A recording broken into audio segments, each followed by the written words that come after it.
The story begins in the distant future at a space outpost, where the chief officer is already giving a briefing to his staff. He says that in a few days, Princess Vivian will arrive at this outpost to take up the position of station master. He adds that under this law, all 14,000 people on the station become citizens under the protection of Princess Vivian.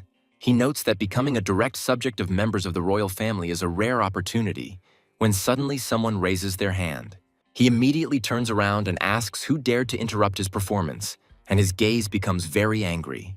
The person who raised his hand turns out to be the senior mechanical engineer of the weapons department and, concurrently, the main character, named Cedric. The officer asks how the dwarf ended up at the outpost, and Cedric states that he is 180 centimeters tall and that he is from Earth. The officer says that he hasn't seen the Earthling for a long time, and Cedric replies that the ammunition supplies at the outpost are critically low. The chief officer asks him how the supply matter comes to concern the dwarf from the engineering department. He immediately transfers him to the base repair team, declaring that he never wants to see him again, and goes to his quarters. An assistant approaches him and tells him that a very urgent message is coming from the front lines that cannot be delayed. The officer turns to her and tells her that he is listening to her carefully and asks her to speak faster. The girl says that another outpost, located 12 light years from here, is under attack, so it is worth preparing. She also states that the attack is being carried out by the Xinglong race, and the officer recalls that this race hunts advanced life forms.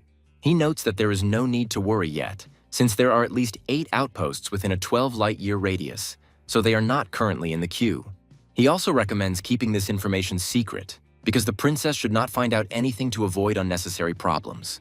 Meanwhile, Cedric begins to experience problems, as no one respects the members of the base repair team. They push him aside and say that he is too small, so they don't even notice him. They start laughing at him and telling him that the repair team is full of newbies over 250 centimeters tall and that he needs to be careful. Meanwhile, Cedric decides not to worry and moves away from these people because he doesn't need endless conflicts. Looking at photographs of his family, he says that he wants to return back to Earth. However, he also understands that if he comes back, his father will simply finish him off because he is quite harsh. He also watches his father's instructions, which advise him to marry one woman, have 10 children, find 100 friends, and buy a big house. Meanwhile, we are transported to the outpost's parking bay, where the ship transporting the princess is just docking. Vivian is a very beautiful girl who is also the princess of a galactic empire. Everyone greets her and rolls out the red carpet in front of her to show their respect. Vivian continues on, accompanied by an imperial royal knight named Lictor, but her thoughts are elsewhere. She understands that finally, from today on, she has her own territory and real subjects.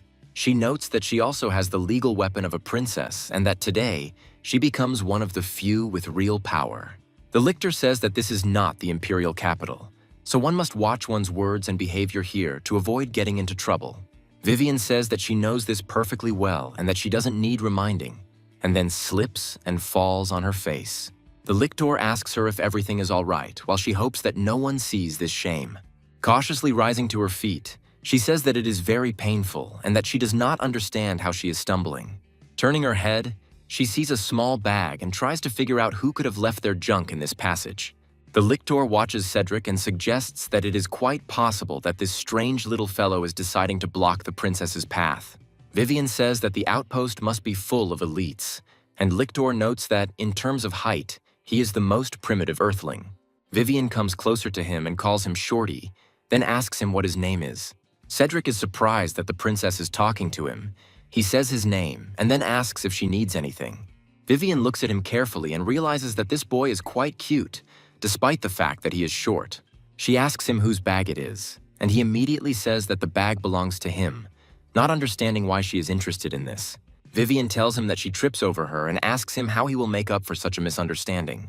Immediately after this, she suggests that if he shows a little spark, then perhaps she will consider forgiveness. Cedric doesn't quite understand what she means, but then happily announces that he has a possible answer to this misunderstanding. Vivian is happy that she's able to use her status for her own benefit, as she's a very greedy princess. Cedric hands her a small coupon with a happy face, saying that he gives it from the bottom of his heart. Vivian asks him what it is, and Cedric says that it is a coupon for the second dining room, which he has been saving for so long. Vivian appears to be very indignant at the fact that they are trying to pay her with a coupon for seafood hot dogs. She states that whoever gets to the outpost must be from at least a noble family, so she demands 200,000 or no less from him. Cedric says that he entered here based on exams and all his money goes to tuition fees, and now he only has 200 coins. Vivian looks at him in surprise and tries to understand how one can be so poor, because in her opinion, it is humiliating and pathetic. The lictor notices the presence of strangers and says that in public one must behave decently and not harass the staff. Vivian smiles and says that she was just joking and compliments him on the fact that at his age he is already becoming an engineer. Vivian also says that from today on they are becoming friends, so if he needs anything he can contact her. Cedric is very happy that he is able to become friends with the kind princess, and he is left very impressed. However, this puts him in a much more dangerous situation, as the people at this outpost are quite jealous and petty. They say that the princess is a royal person, and he is just a pathetic person who should know his place in this world. We are then transported to the lounge where Vivian begins beating up a stuffed animal to vent her hatred. She says that if something like this happens again from this pathetic little guy, she will simply destroy him so that he will remember it forever. After some time, the chief officer contacts her and says that he has urgent news for the princess. Vivian looks at him in surprise and asks if something has happened yet, hoping that it is not something serious. The officer states that a portal has been discovered near the outpost and that a huge number of representatives of the Xinglong race are emerging from it. He recommends that she evacuate, but Vivian doesn't understand how she can abandon the staff who are fighting for her life. She adds that the outpost is equipped with the best defenses on the level of a space fortress, so she will stay and fight alongside them.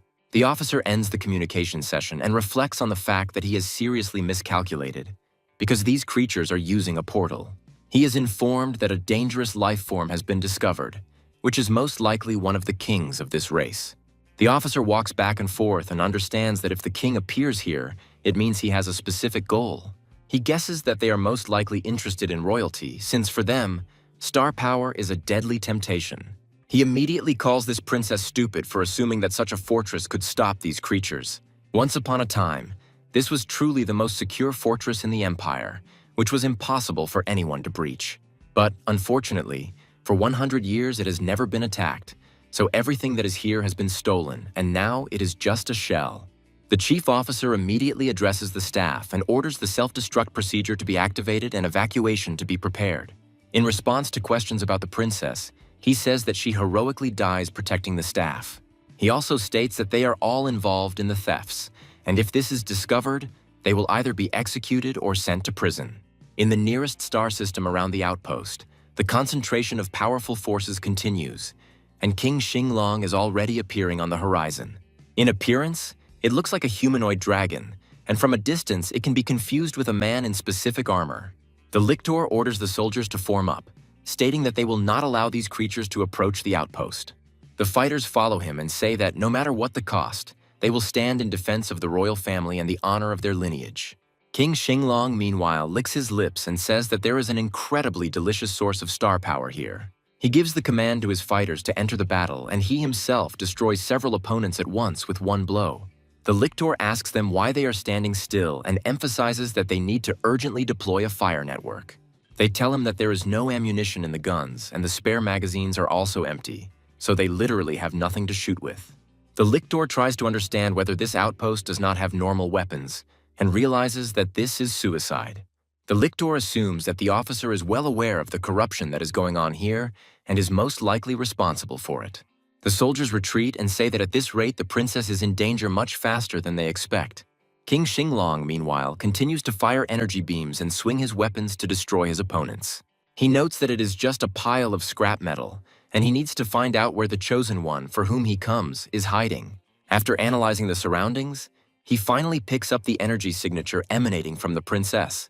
The lictor notices his movement and tells him to prepare for an emergency evacuation. The monster punches through another suit of mechanical armor, ordering everyone to get out of its way and let it take what it claims is its own. The lictor manages to evacuate from the metal armor, and now he has a chance to reach the station. Meanwhile, the outpost is preparing for self-destruction, and all personnel are ordered to evacuate in an orderly manner. Naturally, the staff is running in all directions to get to the capsules, which, in theory, should be enough for everyone. The lictor finds the princess and advises her to run away quickly, stating that the capsule will be leaving very soon. Vivian turns her head toward the space observation window and sees a rescue ship rushing past her. Vivian says with horror that this is an escape pod and that she is flying away without waiting for the royal person. The lictor realizes that the deputy is a scumbag who wants them all to die along with these monsters. Vivian starts to get nervous and asks him to come up with something quickly because otherwise they will simply die. The lictor is trying to figure out what they can do in this situation when Cedric suddenly walks past them. At first he ignores them, but then he stops for a moment and decides to call out to them to get their attention. He asks the princess why she is still here, while a blush appears on his face. Vivian asks him if he knows how to get out of here, and Cedric states that he has a clear plan of what needs to be done. Vivian and Lictor are delighted to have found a new comrade and ask him where he gets these wounds from. He says that he just slips, and then notes that they need to go to the production bay where the shuttles are stored. However, once Vivian and Lictor step inside, they discover a very serious problem. Vivian says that there are only 2 shuttles here, and Lictor quickly makes a difficult, but in his opinion, the only decision. He says that they need to sit down without waiting for Cedric to put on his suit, as there is no point in doing so. Vivian doubts such a dishonorable act, but the lictor says that they are carriers of royal blood, and he is just a man. Meanwhile, Cedric puts on a protective suit, goes out into the compartment, and then apologizes for the wait. Looking around, he tries to understand what is happening and realizes that they simply abandon him and fly away. He comes down to the ground and says that he is not that big, so he could just be put into a capsule. Tears appear in his eyes and he calls them lying creatures because he believes that they were friends, but in the end, they decide to leave him. After a while, his despair is interrupted by a terrible grinding sound, and he tries to understand what is happening. The self-destruct system indicates that there are 5 seconds left, and a space beast of maximum threat level appears in front of him.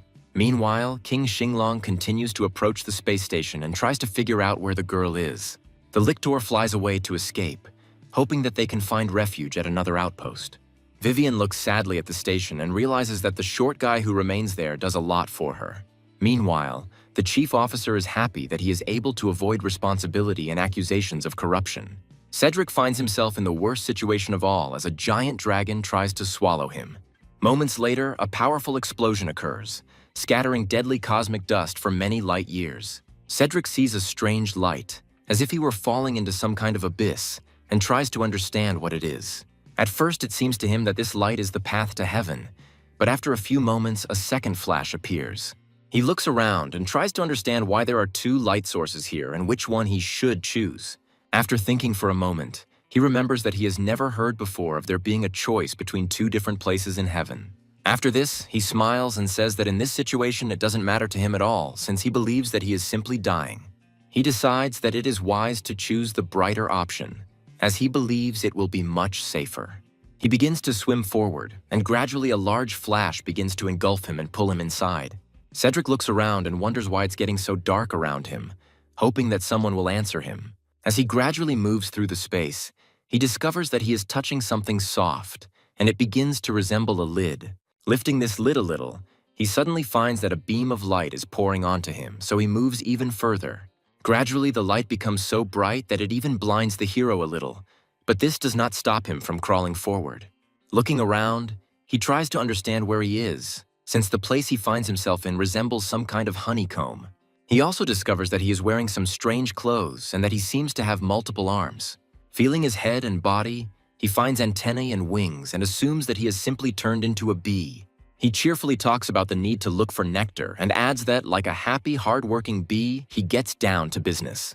Taking a few steps forward, he finally leaves the small forest, and incredible beauty opens up before him. Looking at these colorful islands, he declares that this planet is incredibly beautiful and that he likes it very much. While checking the soil, he also notes that it is incredibly fertile and not at all polluted, unlike the places he has been before. His home is located on land over which gray-black clouds hang and purple smoke rises from severe radiation contamination. Other bees suddenly appear behind him, joyfully pointing at him and declaring that he is a newborn drone. Cedric turns around sharply, trying to understand what is going on here and why so much attention is being paid to him. It turns out that a multitude of bees appear behind him, all of them female, and they slowly approach him. They talk about how they have never seen such a small drone and remember that this is the first drone that is born as a queen. They immediately lean towards him and ask him his name and also ask permission to touch him a little. Cedric introduces himself by name and then says that if they want to touch him a little, he allows them to do so. They immediately begin to feel his skin with their paws and say that it is incredibly pleasant and very elastic. Gradually, more and more people want to join, and this little boy becomes a real sensation. Suddenly another bee appears and sternly asks them why they are shirking their obligatory work. The bees immediately turn around and become quiet, indicating that this is a representative of the Queen's Guard. This bee's name is Lola, and she is the Queen Bee's guard, who strictly observes all her duties. Realizing that it would be better not to anger this individual, they immediately run away, saying that they are immediately returning to their obligatory work. Lola says she hasn't encountered such problematic workers in a long time, while Cedric says it looks quite dangerous. Lola looks closely at our hero and asks him if he is that newborn drone. After this, she extends her hand to him and beckons him to follow her, saying that she is taking him to the Queen. Cedric realizes that he hasn't tried to fly yet because he's not yet used to having real wings. It takes him some time to learn to move these wings with sufficient speed, and he takes off from the ground. After this, he makes a powerful jerk upward and rushes forward as if shooting himself out of a cannon. An incident like this can only end in a premature collision with a branch. Lola says that this drone is acting very recklessly for its first attempts at flight, but her friends reassure her. Cedric follows them and ends up at a giant beehive, which is supposedly home to the Queen Bee. Gradually getting closer and closer, he reflects on the fact that this hive gives him very disturbing premonitions. However, he decides not to voice them out loud, since in this case there is no reason to seriously worry. Lola is asked why she is not on vacation, because today is not her work shift, so she could have not come here. Lola announces that a new drone is coming and takes him to meet the Queen, while Cedric greets them. As he moves on, he notices that they are looking at him incredibly intently, as if he were some kind of curiosity. Cedric asks where the other drones go and why all the workers are female, to which he is told that it makes sense. They add to him that there are 3,000 individuals here, and he is the only drone, and all the rest are his fighting sisters. Cedric is surprised by such a large number of females and notes that in this case he has no competition. After thinking for a moment, he realizes that this means that his body simply can't handle so many fans. His thoughts are interrupted by the soft paw of another bee, who asks him why he is suddenly so contented. She looks at him closely and playfully asks him if he is thinking of something indecent, and that is why he is smiling like that. A bee named Min Min says that he shouldn't think about looking after his sisters, and Cedric asks why that's impossible.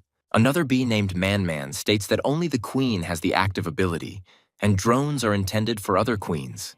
Lola leads him into the royal chambers, after which she bends her knee, saying that her subordinate greets Her Highness.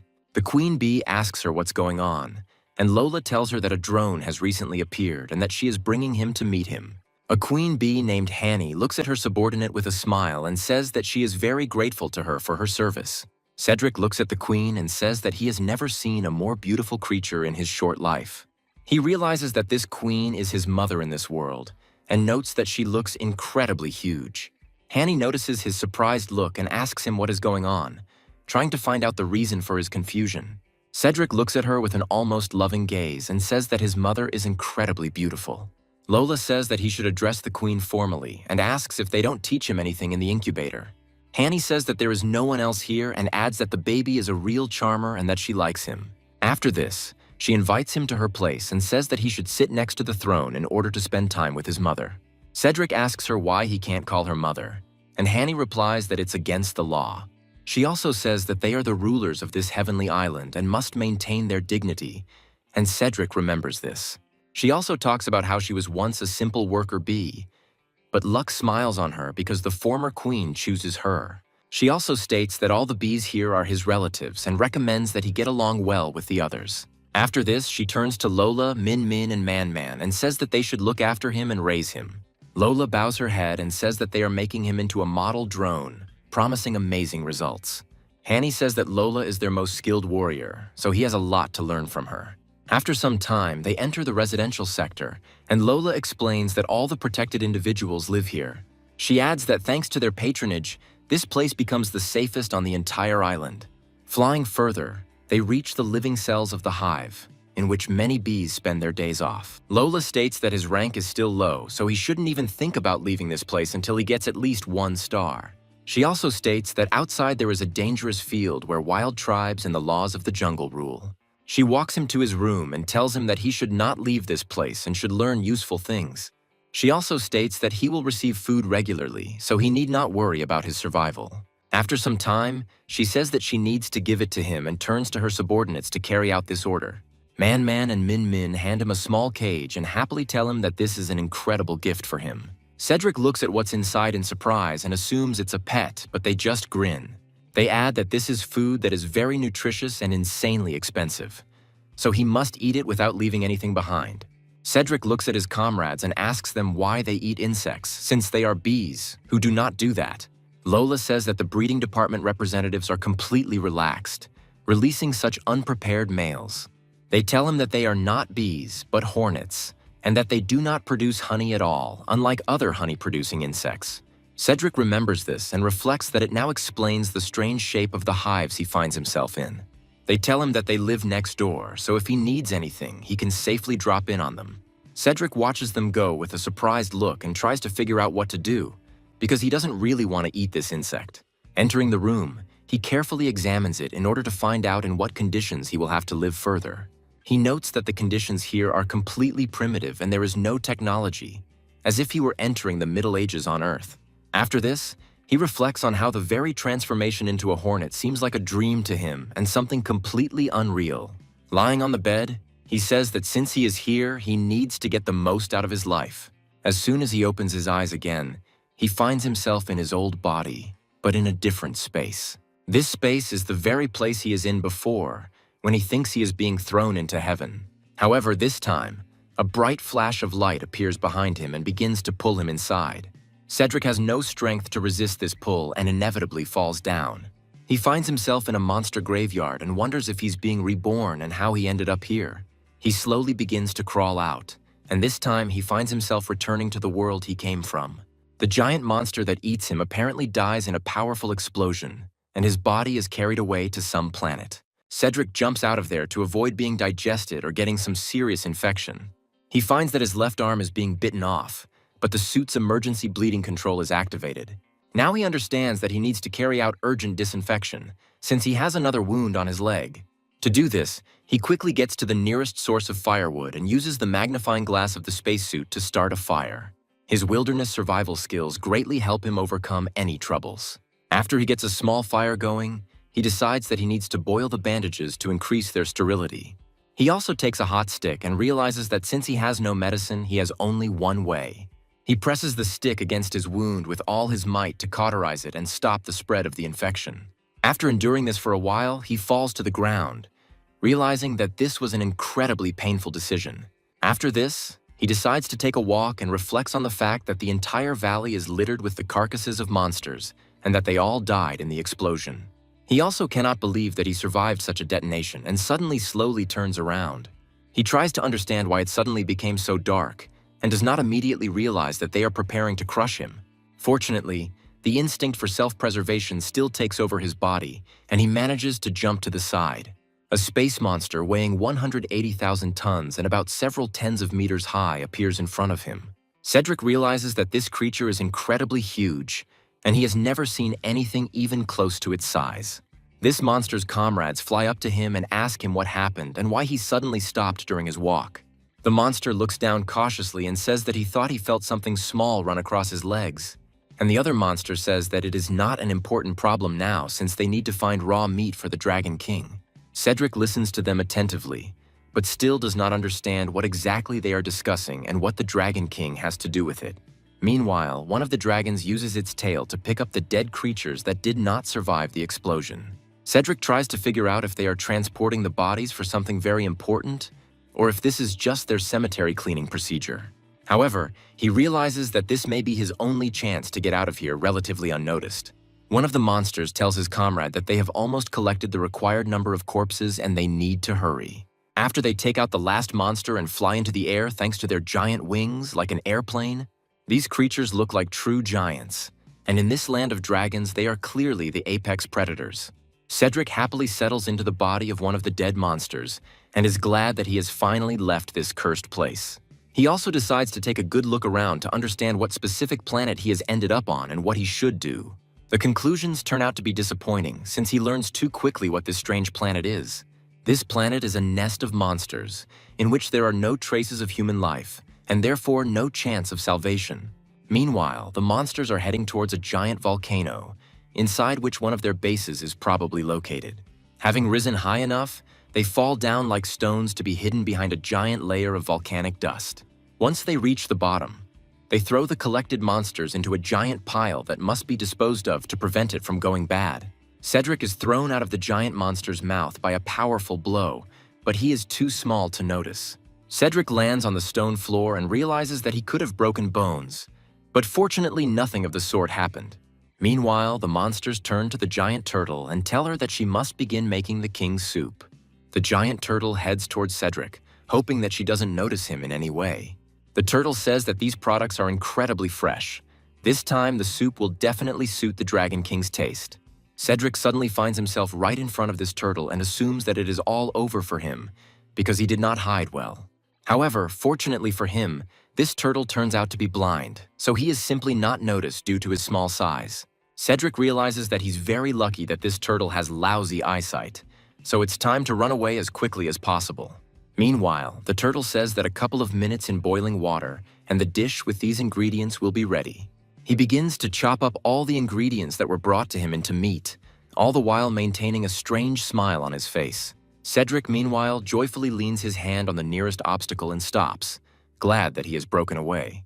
However, it quickly turns out that this obstacle was not just some stone, but the foot of another beast. The dragons look at him and say that this man looks delicious, but it is unclear how he got here. Cedric immediately decides to run away from them at triple speed, and they try to catch up with him because he is very interesting. Cedric wonders when this nightmare will end while everyone else tries to devour him. He will have to try very hard to avoid being eaten as he is being hunted. Quite quickly, he realizes that a giant paw is looming over him, which will simply crush him if nothing is done. And he remembers that his suit has a special airbag that prevents fatal falls. After a few moments, his body inflates, forming a very elastic ball that can help him survive. The next second, a giant monster tries to crush him, but the airbag works perfectly. He simply jumps out from under this leg and rushes forward like a jumper, developing a speed that is dangerous for himself. After bouncing back and forth a few times, he begins to head towards the giant pot of soup. Cedric doesn't yet fully understand how unlucky he is, but we'll see for ourselves. He lands right in the soup, but the blind turtle doesn't even notice that there are any splashes in the pot. The monsters watching this freeze in place, realizing that they definitely shouldn't get into this soup, as it's dangerous. They try to stop him and resolve the issue peacefully, because they understand that the turtle clearly did not see anything. However, a few seconds later, a giant creature lands next to them, which immediately hints to them to be silent. He asks them if they really thought of rebelling while in the Dragon King's palace.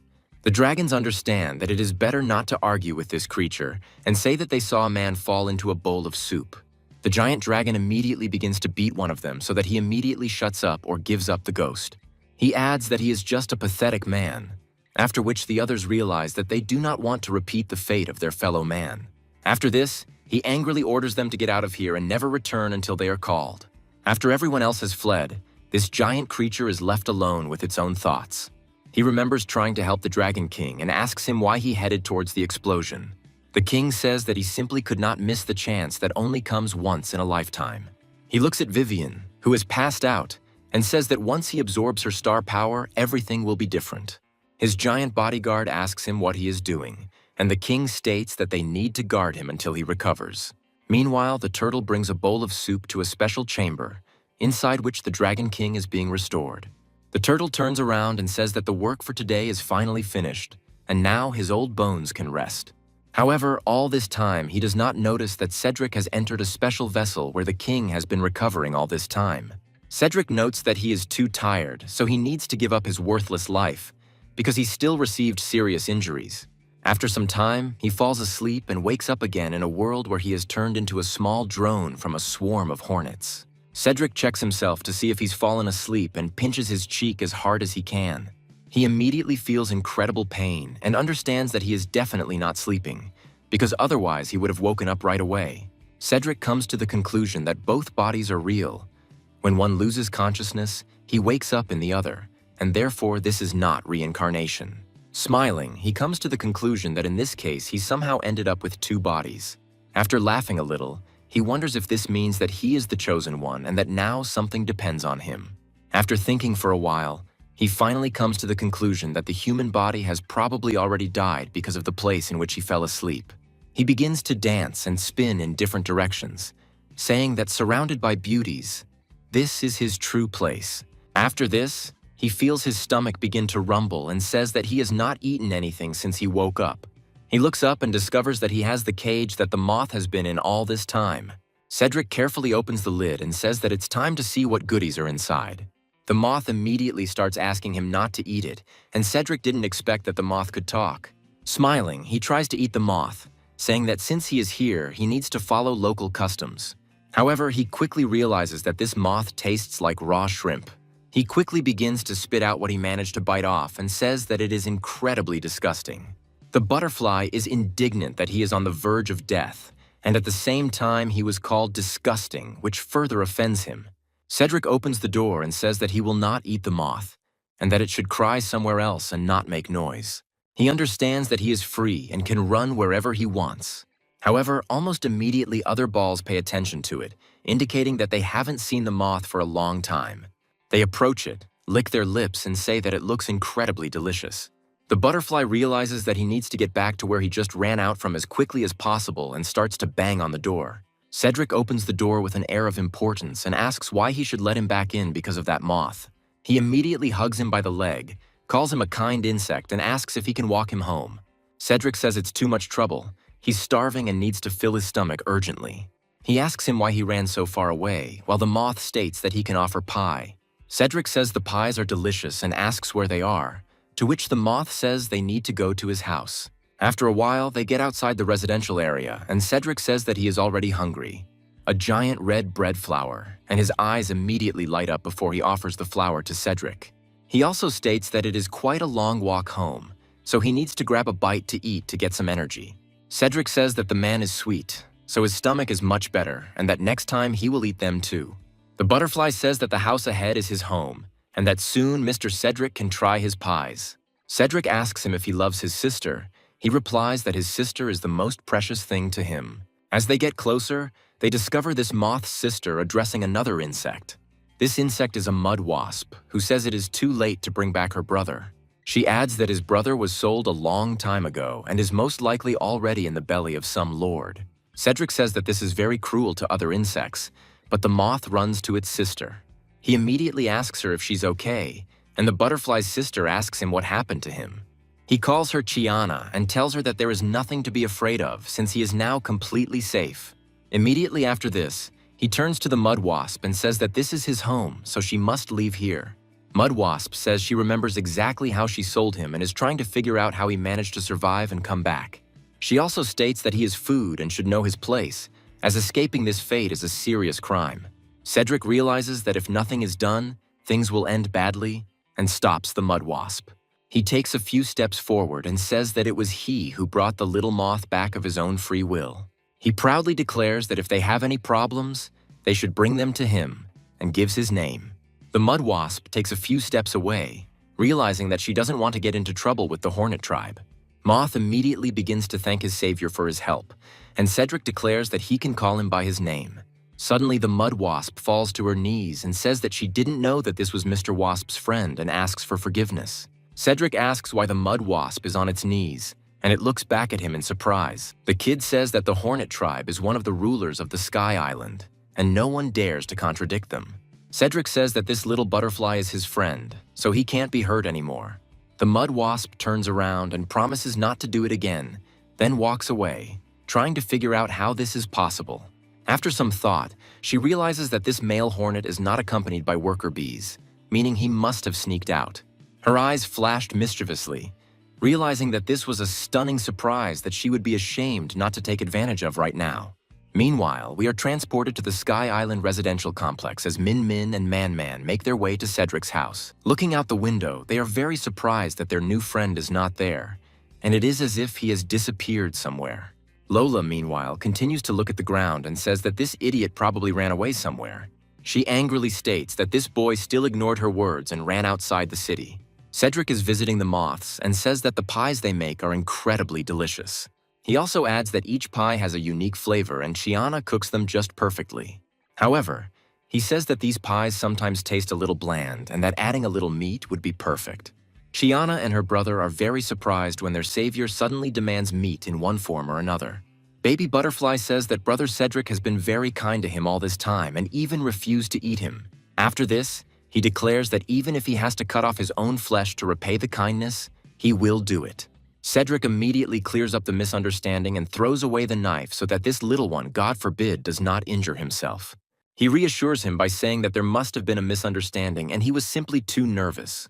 Cedric also tells the moth that he considers him a friend and therefore does not want him to get hurt because of him.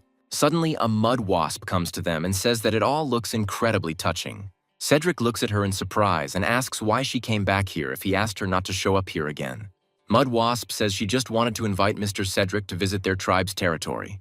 Cedric says he doesn't need it, and she says she shouldn't be blamed for using force.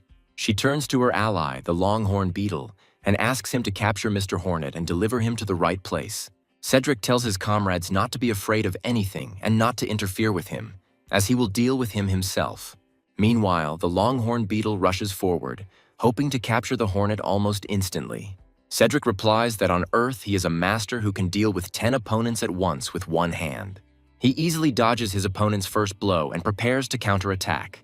Cedric puts maximum effort into his enhanced limbs and tells his opponent to enjoy the fight. The blow had no effect, so he immediately decided to switch to kicks to inflict even more damage. He shouts loudly that he can beat his opponent to death, but for some reason his opponent doesn't even move. Cedric looks at his opponent in surprise and asks if he feels any pain at all. Instead of answering, he stretches out his giant paw and lifts him into the air so that he will not get in the way. Cedric tries to get out of this trap and says that if he is not let go, his head will simply be crushed. His opponent, instead of listening to his warnings, simply slams him into the ground, rendering him unconscious. He also hits him a few more times while the moths watch the scene in horror. The mud wasp tells his comrade to take everyone here, as they will be useful hostages. She also says that no one can defeat a one-star bug with such weak power. Cedric comes to after a while and says that it was so painful that he thought he was going to die. He asks the little moth where they are being taken to find out the extent of the danger. Moth replies that they are most likely being sent to the surface, which raises several questions for him. Cedric asks him what it is, and the moth states that the surface is heavily populated by dragon monsters. Cedric asks what he means by dragon monsters, asking if they are dinosaurs. Moth says that his grandfather told him about these creatures and that they are dragon monsters beyond the sky. He says that long ago insects lived on the surface, but after the invasion of dragon monsters, a war began. The butterfly also states that the surviving insects fled to the sky islands, underground caves, and other islands. Cedric says that this sounds just like the Star Dragon clan and realizes that he has trapped himself. He understands that insects are incredibly strong, especially some of the more resilient species. However, it is quite logical that despite all this power, insects will never win the war against dragons. Cedric spends a long time considering all the possible options and realizes that he can't do this without outside help. He asks why mud wasps live on the surface, and she replies that they live in empty caves where no one lives. After some time, they land in an unknown place, and the mud wasp comes down the rope. Taking him hostage, she declares that she will introduce him to the sisters, as they will definitely like him. Cedric continues walking and looks around, realizing that these mud wasps have a lot of slaves. The mud wasp says that he is very interested in slaves, and if he does not listen, he will end up the same way. Cedric says that this is very bad, since all the insects are covered with serious wounds. The mud wasp comes to her sisters and boasts about the incredible trophy she managed to get. The wasps are surprised that they have a male hornet and ask if they can bring such a captive here.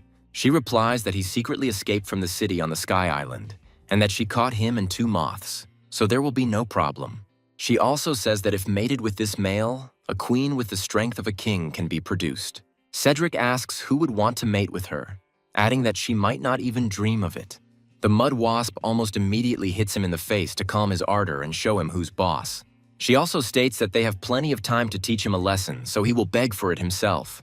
Meanwhile, Cedric continues to be watched by unknown insects that have not yet appeared in our story. One of the observers says that since the dragon monsters drove out the flying insects, there has not been a single hornet here. The flower mantis and the dung beetle come to the conclusion that the mud wasps are becoming too bold and are seeking their own death. The dung beetle says this is a great opportunity because if they lure the hornets here, it will be the end of the mud wasps. The flower mantis says that it is like letting a wolf into the house because they too can end up in slavery. The dung beetle says he understands her concerns, but their power alone cannot shake the mud wasp's power. Meanwhile, Cedric is thrown into a cell where he will have to spend a considerable amount of time. The mud wasp says that this is the lowest level of the underground mines and that no one will save him here, so he better change his mind. Cedric calls her an old hag and asks if she thinks he will ever fall in love with her. The mud wasp looks at him with irritation and calls him a pathetic little brat, but does not dare to hit him. She turns and leaves, saying that she will see how long he can talk so insolently while behind bars. Cedric tells her that he would rather talk than give up when he suddenly sees his fellow moths who are also there. They ask each other how they ended up here, when suddenly they hear the voices of other insects. These insects are very surprised when they look at a real hornet and try to understand how it got there. Cedric asks who they are, and the moths state that they are all inhabitants of the underground mine. The moths also say that the two insects are their friends and introduce him to the stink bug and the Mao caterpillar. Sienna thanks everyone for their concern, and Cedric asks if these insects are really that hospitable. Mao says they heard how those mud wasps dared to kidnap a hornet, and they will definitely pay for it. Cedric sadly says that he escaped secretly, so the others don't know that he was captured and taken here. He also urges them not to get their hopes up, as reinforcements are unlikely to come for him. He sincerely apologizes to them, saying that he is unlikely to be able to help them in any way in this situation. Mao says that everyone here is just venting their emotions, so don't take them to heart. A few moments later, he hears a powerful voice that says that luring the hornet here is not so impossible. They all turn around and realize it's a dung beetle that has been in the shadows watching all this time. The dung beetle says that they must help Mr. Hornet escape from here and return him to the Sky Island. Cedric realizes that the fighter is incredibly tall, while the beetle kneels before him. Cedric states that he is too weak to be of much help to them, and that there is no need to be so formal with him. The dung beetle says they will protect him with their own lives while he leads reinforcements. Cedric says that even if he manages to escape, the mud wasp tribe is unlikely to let them go, and it is almost impossible. However, he realizes that he has no other choice and looks closely at his new butterfly companion. Looking around, he realizes that these insects are in desperate need of at least some kind of clothing or rescue. He reflects because they remind him of himself when he was just as weak and hopeless. After thinking for a while, he turns to the dung beetle and asks what he should do to help them escape from here.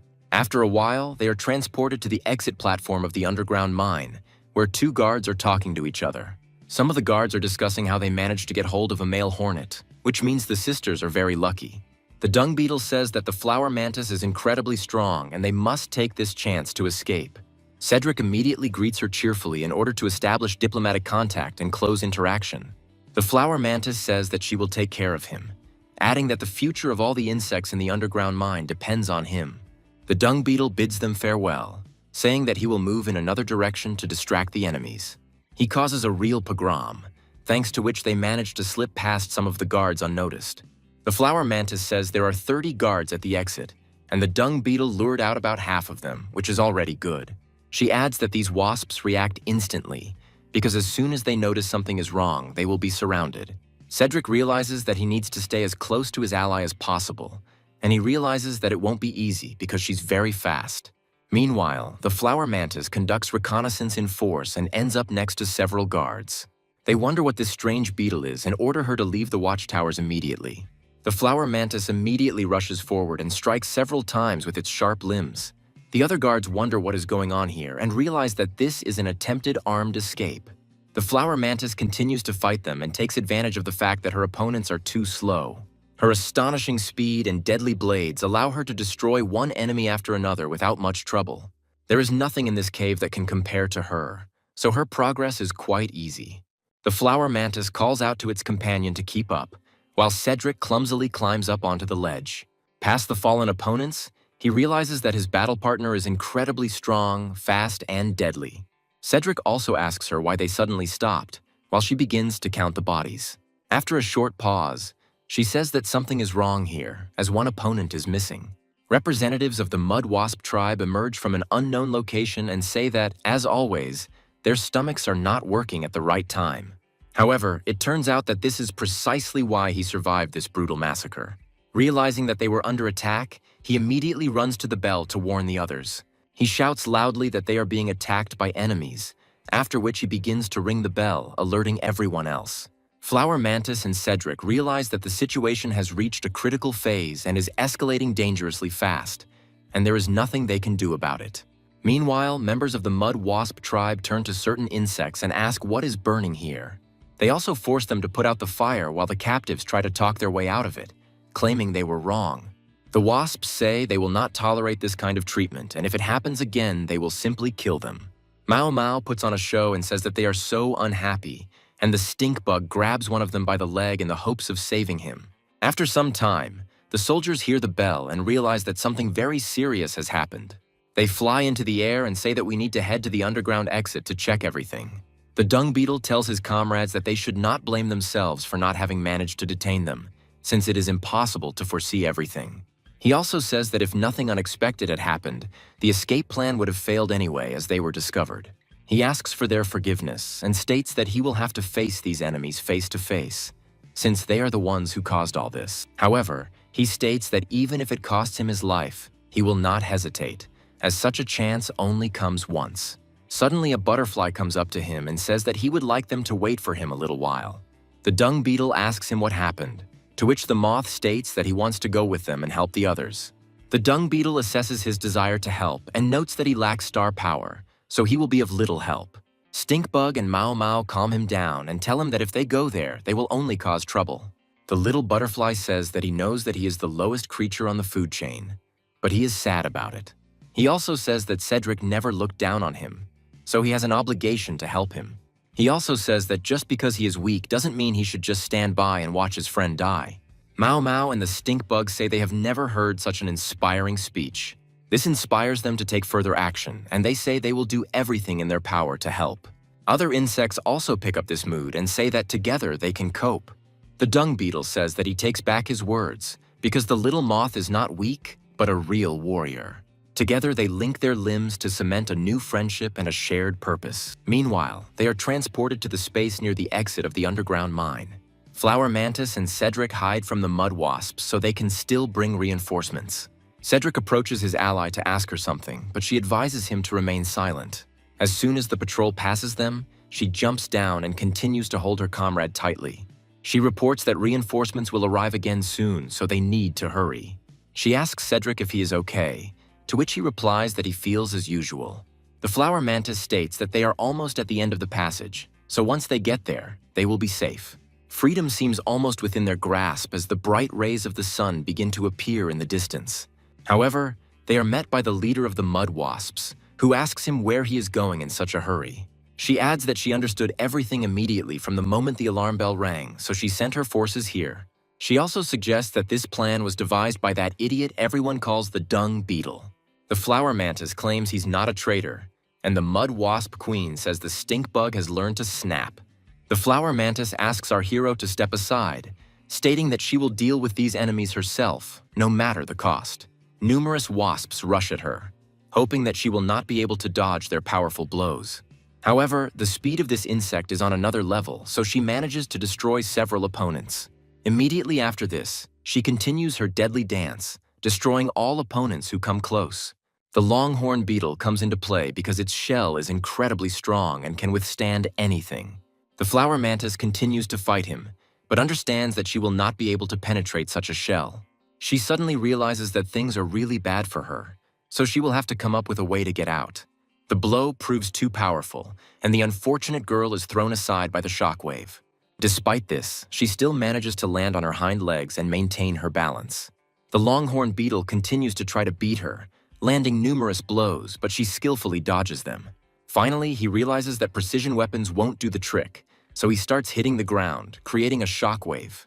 The Flower Mantis tries to jump away from her, and this is where she makes the mistake of getting trapped. The longhorn beetle hits the ground with all its might to damage its joints and reduce its mobility. He also begins to beat her as she is briefly stunned, which costs her dearly. Cedric quickly approaches her and asks if everything is okay, but she repeatedly advises him to run away from there. Cedric rushes to attack the longhorn beetle, but as before, he cannot even scratch it. The mud wasp says he knows these insects can fight, but it still won't be enough. Immediately after this, she declares that she can do nothing against her comrade, who has almost broken through to the second level. She uses her stinger to deliver a powerful blow to the praying mantis's body, paralyzing its movements. The mud wasp also says that she lost many sisters just to catch it in time. She says that she needs to be taken to kindergarten so that the babies can eat fresh meat and become even stronger. The longhorn beetle turns to his mistress and asks what to do with this scoundrel they have just caught. The mud wasp says that once they mate with him, they will need to get rid of him to avoid problems.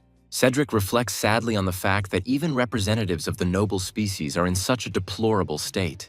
A few moments later, another mud wasp comes running and addresses its older sister, informing her that something terrible has happened. She falls to her knees and declares that their forces have broken through the passage and are moving at full speed. The mud wasp asks who their leader is, suggesting that they are led by a dung beetle. Moments later, the entrance behind them explodes violently, causing the remaining wasps to scatter in panic. The dung beetle and his comrades appear here, declaring that they have come to help him deal with his enemies. They immediately rush into the attack, saying that they are not afraid of anything, because losing one's life in the fight for a just cause is a great honor. The mud wasp says that these pathetic bugs were just a pile of trash until recently, but now they have risen up. The longhorn beetle says that this dung beetle has skills that allow it to unite others. He also says that he will make them realize that resisting the mistress is the greatest mistake they have made. The mud wasp says that the sisters need to attack, as these insects are not worth fearing. A real heated battle breaks out between simple insects and elite wasps, who are much more experienced in combat. The mud wasp says that you need to catch the dung beetle alive because it will be a great achievement. The dung beetle pushes everyone out of his way and tells them not to block his way before it is too late. The longhorn beetle comes before him and says that the former captain of the mud wasp guard has finally decided to change. The dung beetle tells his opponent that even after so many years, his strength remains at the level of 1 star. The longhorn beetle throws the protagonist aside as he manages to anger him and is about to make him pay for it. He adds that it's time to test whether he deserves the title of the strongest in the underground mine. Cedric reaches his battle sister to take advantage of the chance to get out of here. The flower mantis apologizes to them, saying that this is most likely the end for her and she will not be able to escape. She looks at him with regret and tells him that he will have to go himself, and this surprises him greatly. She tells him that she was paralyzed and lost her parents when she was little, but vowed to protect others. Cedric says she shouldn't blame herself because she did an amazing job and he will come for her. The mud wasp comes closer to them and asks if they really love to cuddle each other so much. She tells them that he is not going anywhere because he must go with her voluntarily, otherwise she will have to use force. At this point, other insects intervene, loudly saying that they will not allow their beloved brother to be touched. The baby moth immediately crashes into the mud wasp's face to prevent it from seeing properly. The mud wasp tells him to get out of the way because food doesn't dare resist a higher being. Cedric is glad that even such weak creatures decide to overcome their fears to save him. The moths tell him not to worry about them and to just fly away, and Cedric decides to follow this advice. Meanwhile, the dung beetle defeats his opponent and asks him why he has never become stronger. As he hits him more, he asks if this is all the power he has. The longhorn beetle asks him if he has no sense of loyalty, since so much effort was spent on him to make him stronger. The dung beetle says that his family was killed to turn him into a machine, so there can be no talk of loyalty. The longhorn beetle declares that the end justifies the means, and the dung beetle adds that in that case he will teach him a lesson. The mud wasp says that the little one has escaped and orders them to ignore the current threats and pursue him. The longhorn beetle says that its body feels like it's falling apart, and the 2-star insect's strength is truly incredible. The mud wasp asks him if he has gone deaf and orders him to hurry and catch the little hornet. The longhorn beetle summons all his willpower and takes to the air, leaving the dung beetle alone with what is happening. He says loudly that it is too early to retreat, since he is not finished yet, and prepares to fly. The mud wasp makes a sneak attack on his back and tells him that the traitor must stay here. The dung beetle immediately brushes her off, and she flies off several meters to the side. The dung beetle realizes that the situation is getting worse as its body begins to go numb from the poison. Other wasps say that he can still move after the paralyzing sting, but will soon lose. The mud wasp tells her sisters to give this guest a fitting welcome given his strong build. Meanwhile, the longhorn beetle continues to pursue the protagonist in order to prevent his escape attempt. He gradually catches up with him and orders the boy to stop immediately before it is too late. Cedric is surprised that they were able to catch up with him so quickly, and Mustache Beetle states that he cannot vouch for himself. Cedric jumps aside and says that if they want to catch him so much, then let them just try. This flight continues for some time, and neither side manages to break away or catch each other. The flower mantis watches this nightmare from the ground and understands that there is nothing he can do to help this unfortunate person. She can only hope that he will come up with something to escape from the clutches of this scoundrel. The moths also begin to pray for the fate of their savior and hope that he will be able to escape. Mao Mao says that she can no longer handle the weight of the battle as she is surrounded and receiving numerous blows. Stinkbug asks her to be patient, as there is very little time left before reinforcements arrive. The longhorn beetle says that this rascal hornet is incredibly nimble and must pay for his stubbornness. Cedric reflects that all the insects are already at their limit, but they are desperately holding off the mud wasps. He turns away and flies away, realizing that he simply has no right to stop here and give up. When he was a child, his dream was to become a hero and help other people to make this world a better place. His father told him that if he studied hard and went to university, he would be able to pilot a mech. Later, he actually entered the Academy of Mechanical Engineering and told his parents that he had succeeded. He showed him a special certificate, saying that now he would be able to go to the star and learn to pilot a mech.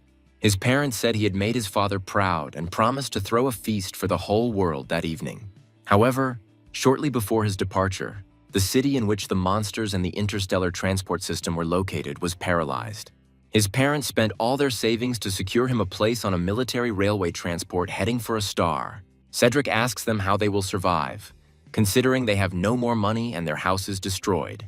His father told him that he shouldn't be so ungrateful and that he shouldn't worry about his father. He told him that he should take the notebook that was handed to him and not return until he had completed all the tasks. What he didn't realize then was that his parents weren't thinking about him gaining skills and returning to Earth. In reality, they wanted him to take advantage of this opportunity, leave Earth and never return. Apparently, they tried all possible methods, and only this one seemed the most effective to them. Cedric read carefully what he had to do before returning, and at the time, it seemed incredibly ridiculous to him.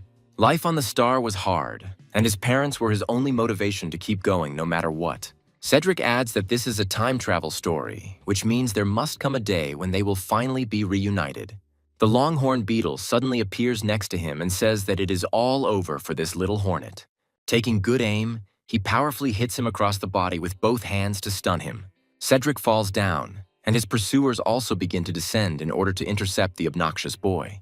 However, at a certain point, he discovers a star on his chest, which causes sparks and resonance of energy. The longhorn beetle hovers in the air again and asks him to stop resisting in vain and wasting his time. He notes that his defeat is inevitable, and if he doesn't want to end up like trash, he must give up peacefully.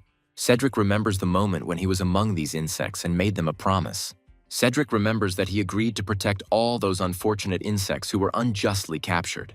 By a fortunate twist of fate, at this moment his physical body is in a place that allows it to strengthen. Cedric feels a moment of unity between the two bodies and says that he will never allow this lawlessness to happen. A very bright flash appears in the sky, which attracts the attention of other insects who were watching what was happening. The longhorn beetle looks at this in surprise and tries to understand whether this little hornet has just become stronger. The mustachioed beetle says that even if he breaks through to one star, he cannot defeat someone who is at the peak of his power. Cedric suddenly rushes into the attack and loudly orders him to get lost, waving his hand. The longhorn beetle tries to figure out how this little hornet has the aura of a dragon from the Star Dragon clan. Frightened by the aura, he states that it is impossible, while Cedric closes his eyes and tries to strike. His speed and lethal force increase dramatically, allowing him to even pierce the shell of this hard beetle. But having delivered its successful blow, the little hornet slips forward to reach its comrades. The longhorn beetle loses consciousness and falls down, leaving the other insects in disbelief.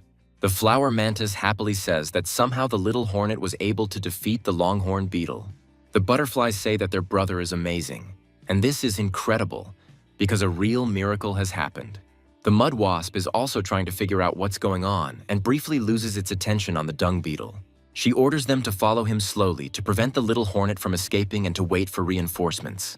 Stinkbug happily says that Mr. Hornet has broken through and now this boss will be finished. The stunning escape gives hope to all those held here that they can escape the monstrous captivity and hard labor. Mao Mao, having gained a second wind, rushes into the attack, saying that they must be held back and under no circumstances stop. Cedric, meanwhile, is still observing the results of his actions and feels an incredible destructive force. Cedric wonders what this strange power was that he never had, but that suddenly appeared. However, he is not given time to think, as a swarm of insects is already chasing him. He turns around and tries to run towards the Sky Island, loudly calling for help from his battle girlfriends. Meanwhile, a search operation to find him continues outside the residential area of the Sky Island. Lola sternly asks herself where this child could have gone and how he could have ended up here. A few moments later, her assistant flies to her and informs her that a group of mud wasps is flying to the Sky Island. Lola turns around in surprise and wonders why they decided to do this now, since there is no obvious reason for it. She orders everyone to gather and figure out what they're up to, and the search for Cedric is put on hold for a while. Meanwhile, Cedric continues to maneuver with incredible desperation and speed to avoid being caught. However, he again miscalculates his speed and agility, causing him to crash into a mud wasp at full speed. The mud wasp looks at him with irritation and says that he has caused them a lot of trouble. Cedric realizes that he still has strength left to fight and declares that he cannot stop here. However, upon looking closely at his condition, he discovers that his strength has somehow left him and he has become ordinary again. The mud wasp grabs his arm and asks what he is trying to do, telling him to stop fooling around. However, after some time, her sisters report that they are in trouble as they are surrounded by hornets. Lola slowly lowers herself down and asks if they can explain why a male of their tribe is with them. The mud wasp says it's a misunderstanding, and Cedric loudly accuses them of kidnapping him and wanting to mate with him. Lola orders them all arrested in a stern voice, handing over their fate to the tribal elders who will sort it out. The hornets command him to move and slowly approach forward, holding their spears at the ready. The mud wasp understands that it will be extremely difficult to get out of this situation, even if she is very lucky. Meanwhile, we are transported to the foot of the underground mine zone, where the insect rebellion has already been suppressed. Mao Mao says they have been completely wiped out and wonders if the hornets will come to their aid. She also says that not only the dung beetle was captured, but even the flower mantis, which is surprising. The stink bug reassures her friend that the hornet will definitely come to save them. Meanwhile, the moths look up at the sky and spot an approaching flock of unknown origin. After a few moments, it becomes clear that these are hornets who have arrived to free them. Cedric shouts loudly that he brought his tribe of relatives here to save them all. After they are rescued, the insects happily chatter among themselves, saying that he kept his promise. Cedric apologizes for being late and suggests that they must have endured very harsh conditions here. A small butterfly suddenly turns to the protagonist and asks, "What is this strange pattern on his chest?" Cedric looks at his chest and finds a star there, noting that for some reason he can't remove it. Mao Mao comes closer and starts screaming excitedly, causing everyone to ask her what happened. Mao Mao excitedly says that this thing on his chest is a very important artifact. She loudly declares that this is the royal seal, and the arriving hornets immediately take notice. Cedric turns to the moth and asks what the royal seal is, demanding an explanation. The butterfly states that creatures with royal qualities have a special royal seal appear on their chest.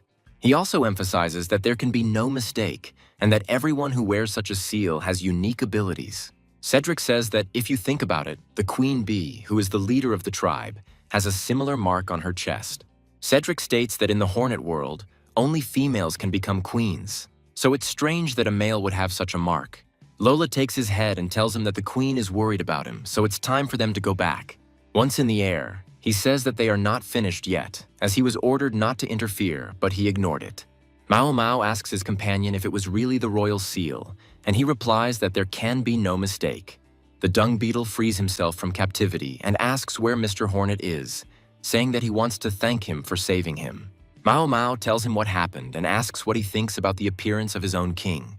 We are then transported to Hanny's chambers, where she asks her dear son to eat more slowly and not run away anymore. Lola asks her if the mark on her chest is really the royal seal, and she confirms it is.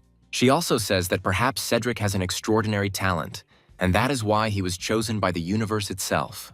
Cedric turns to his queen mother and says that he has a very important question. He states that the insect monsters in the underground mine area are unhappy. They are constantly being bullied, and he asks for intervention. Hanny says that their clans do not interfere in each other's affairs, so they can only turn a blind eye to what is happening. She also adds that after they capture a male of their tribe, the situation changes and the elders decide what to do next. Cedric, meanwhile, says that he would like to protect these creatures with the power of his royal seal. Hanny says her son is incredibly kind, but he's only recently transitioned and needs to be safely nurtured. After some time, another hornet comes to them and informs them that 2 warriors are outside asking for an audience. Hanny wonders in surprise who it could be and suggests that it might be the warriors from the mine. The flower mantis and the dung beetle kneel and say they welcome the queen. Hanny asks them why the mud wasp clan warriors came here, while Cedric immediately becomes happy to see her. The dung beetle says that they represent insects from the underground mine and have come to declare their allegiance. He adds that they humbly ask Mr. Cedric to lead the inhabitants of the mine, emphasizing that they are ready to protect him. Cedric is very surprised by this desire of insects and at first cannot believe it. He also says that they cannot owe him any allegiance, since they are all equal comrades who have shared their hardships. He also apologizes to them and says that he is not ready to go further yet. He needs to control his power, and he is still too weak. Hanny says that her son has given his answer, and now it's time for them to leave here so as not to overstay their welcome. The dung beetle calmly says that he understands everything perfectly well and apologizes for their haste. After he tells the mine's residents everything, they say it wasn't a refusal, but it wasn't consent either. Mao Mao says that they failed to capture the underground mine, and now the main plan has failed. However, this does not change anything, and she states that she will have to switch to a backup plan. They ask her what this backup plan is, and she, calming down, says that she hasn't told it to anyone yet. After this, she points to herself and says that as the most beautiful insect in the underground mine, she uses her charm. She asks them if they think that, given her beauty, the little yellow bee would immediately end up in her hands. No one answers her, so she asks what they think about the reliability of this brilliant plan. They immediately turn around and leave, saying that it would be better to come back and ask him directly. Meanwhile, we return to the Dragon King's chambers, where Cedric's main body is still inside. He slowly opens his eyes and tries to understand what is happening and where his body ended up after these adventures. Feeling that he is in the water, he begins to actively splash around and tries to swim to the surface. However, he quickly realizes that these fears are unnecessary since he can breathe absolutely freely. Also, to his incredible surprise, it turns out that his body is fully functioning and has recovered. However, looking around, he again discovers the recovering dragon nearby. Cedric immediately turns around and starts kicking his legs to swim as quickly as possible. He encounters no problems on his way to the exit and calmly emerges onto a hard stone floor surrounded by mortar. Cedric realizes that this monster did not give in, which means it is in deep suspended animation due to its wounds. He starts taking off his clothes to dry them because he has another purpose in this life. He also comes to the conclusion that the monster must need the pool to stabilize its condition. He happily says that it not only helped him restore his arm, but also made his whole body much stronger. After this, he wonders how much stronger his body has become and tries to assess his condition. However, before doing this, he looks around in the hope that no one is watching him. After he manages to dry his clothes, he decides to go on reconnaissance, realizing that the last monsters have left. A few moments later, he hears strange chomping sounds and discovers a giant dragon near the exit. He understands that there is no point in leaving here, and for now, it is safer to stay in this cave. After half an hour, the dragon finally finishes its meal and yawns loudly, shaking the earth with a powerful sound wave. Cedric wonders if it's an earthquake and peers out cautiously to see what's going on.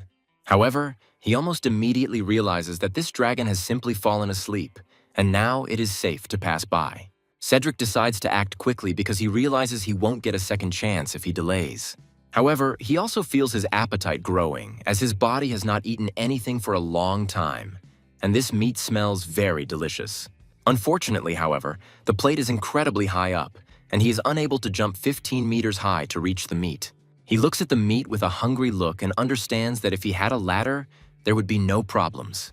A few moments later, he hears the clicking of teeth from the side and turns around to understand what happened. Luckily for him, this giant dragon is left with small pieces of meat, which are now slowly falling to the ground. Cedric happily watches one of these pieces as it lands on the ground with a distinctive sound. Cedric runs skipping towards this piece and says that it's finally time to have a proper treat. He quickly picks it up and states that he needs to gain strength for further adventures in this difficult world. After trying this meat, he says that it is very aromatic and tender, and he simply cannot stop. He gets very carried away by the process, and then stops only when his belly is already swollen. However, the happiness does not last long, as he begins to feel a strange seething sensation in his body. He clutches his stomach and says that he hasn't felt so hot inside him in a long time. Looking at his muscles, he says that he feels as if all the energy in his body is boiling and he is about to explode. After some time, he suddenly realizes that his nose is starting to bleed profusely. This bleeding only gets worse over time, creating more problems for him. In fact, this meat is a volcanic product rich in energy substances and should not be overeaten. Cedric quickly comes to his senses in the bee world and hears someone telling him it's time to go to class. Cedric quickly gets up and heads to the Worker Bee Academy to gain new knowledge.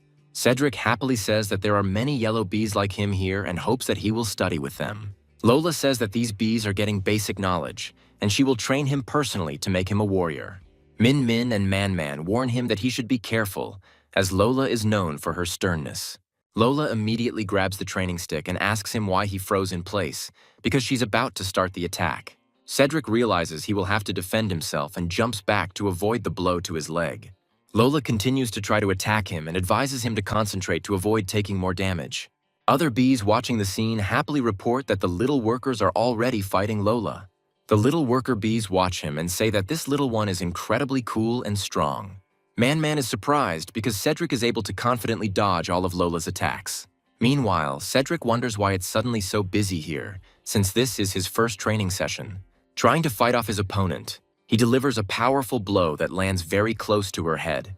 Lola wonders in her mind if he's really at his limit yet, if he's able to counterattack. She begins to rapidly increase the pressure and orders him to show everything he is capable of. Cedric continues to fight her, but notes that she has suddenly sped up a lot, making it much more difficult for him. At a certain point, he makes another mistake and loses his balance, falling to the ground, thereby ending the fight. Lola says that he is very flexible and his reaction and flexibility are slightly superior to her own, which really impresses her. The little worker bees start to support him and tell him that he is amazing since Lola praised him. Cedric reflects that he never would have thought that the skills he honed in martial arts school would come in handy here. Lola says that this is where the first stage ends, and the second stage of the training course begins. Meanwhile, the suburbs of the Sky Island are becoming too dangerous as the dragon monsters have already returned. Cedric realizes that this battle will not be so hopeless, given the size of the insects that live here. Lola says that they will use these monsters as material for the second stage of the course. Cedric looks at her blankly, and she turns to Min Min and Man Man, demanding that they show him everything. Cedric comments that these monsters look pretty strong, and Lola replies that there is no need to worry. Meanwhile, Min Min and Man Man carefully aim to choose the most effective types of attacks. They also use their connecting power, which allows them to create a strange glow. After this glow appears, Cedric discovers that powerful armor and improved weaponry are appearing on these bees. They immediately rush forward to attack these damn monsters and deal them serious blows. Man Man gains great speed to pierce his opponent's skin with his tournament spear. She does this with incredible ease, causing the giant dinosaur to scream in unbearable pain. In response, another dinosaur shoots its horns towards Ming Ming, hoping to pierce her body. She immediately delivers a powerful counterattack with her scythe to deflect the projectiles aside. The shells simply explode, creating a powerful smokescreen that blocks the vision of her opponents. Cedric is impressed and says that it is an amazing sight and tries to understand what it really was. Lola explains that this is star armor and emphasizes that the warrior's own development limit is 3 stars, but it can be increased. Cedric realizes that this sounds like the ancient generals who needed to swear allegiance to a master to become stronger. Lola says that the norm for a worker bee is to master star armor in 2 weeks. He is also told that he must do much more, and after a month he is shown the results of his hard training. Cedric gains his original fighting form, which allows him to destroy trees with his bare hands. His numerous combat skills are significantly enhanced, and he feels much more confident. Cedric happily talks about how he has finally gained strength, and will now be able to protect others and will never be a burden again. However, He also realizes that his star armor can only last for about 5 minutes, which is a serious disadvantage. The other bees watching him say that he must be doing well as he has mastered everything quite quickly. Lola calmly informs him that today's training is over and asks him to go with her to the meeting with the elders. Cedric can't believe he's about to see the other leaders of the bee tribe. We cut to the assembly hall where Hanny leads his son in, then apologizes to everyone for the delay. Cedric notes that there is no other man here except him, and Hanny asks him to greet the leaders of the other clans. Cedric politely calls them his beautiful sisters, after which he introduces himself by name and greets them. He is immediately surrounded by beautiful girls who say that this baby is very charming. They also state that if they were younger, they would definitely want to have his offspring, and Cedric realizes that he has fallen into a trap. After some time, another queen approaches them and states that they haven't seen each other for a long time. This great creature is the queen of the bumblebees, who also came here not alone, but with her daughter. Hanny says that this is another large branch of the bee tribe, possessing incredible strength and power. The bumblebee queen's daughter Vivian bows to the queen and says that she welcomes her. After this, she also greets Cedric and says that she often hears him mentioned in the clan. Cedric bows to her and states that he is also very pleased to meet her, noting that he has already heard of her. Hanny says that she is a very polite little princess, and the bumblebee queen notes that she is a very quick learner. She also turns to the main character and asks him to show her daughter the area so that she doesn't get bored. Cedric suggests that they play in the garden because there are so many beautiful flowers there, and she immediately goes there. The bumblebee queen watches them and then begins to cough violently, as if she has some kind of illness.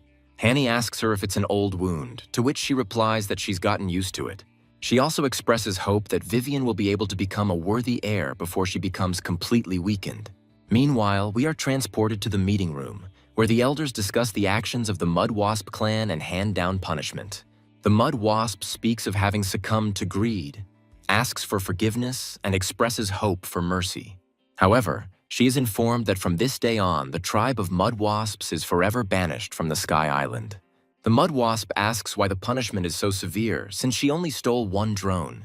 However, they all tell her in one voice that she has kidnapped the future third king of the Heavenly Island. The Mud Wasp can't believe what's happening and says that she simply didn't know that this was the future king. However, after thinking for a moment, she states that there must be a mistake here, since a male cannot become king. Meanwhile, Cedric continues to show Vivian flowers and says that it is incredibly beautiful here.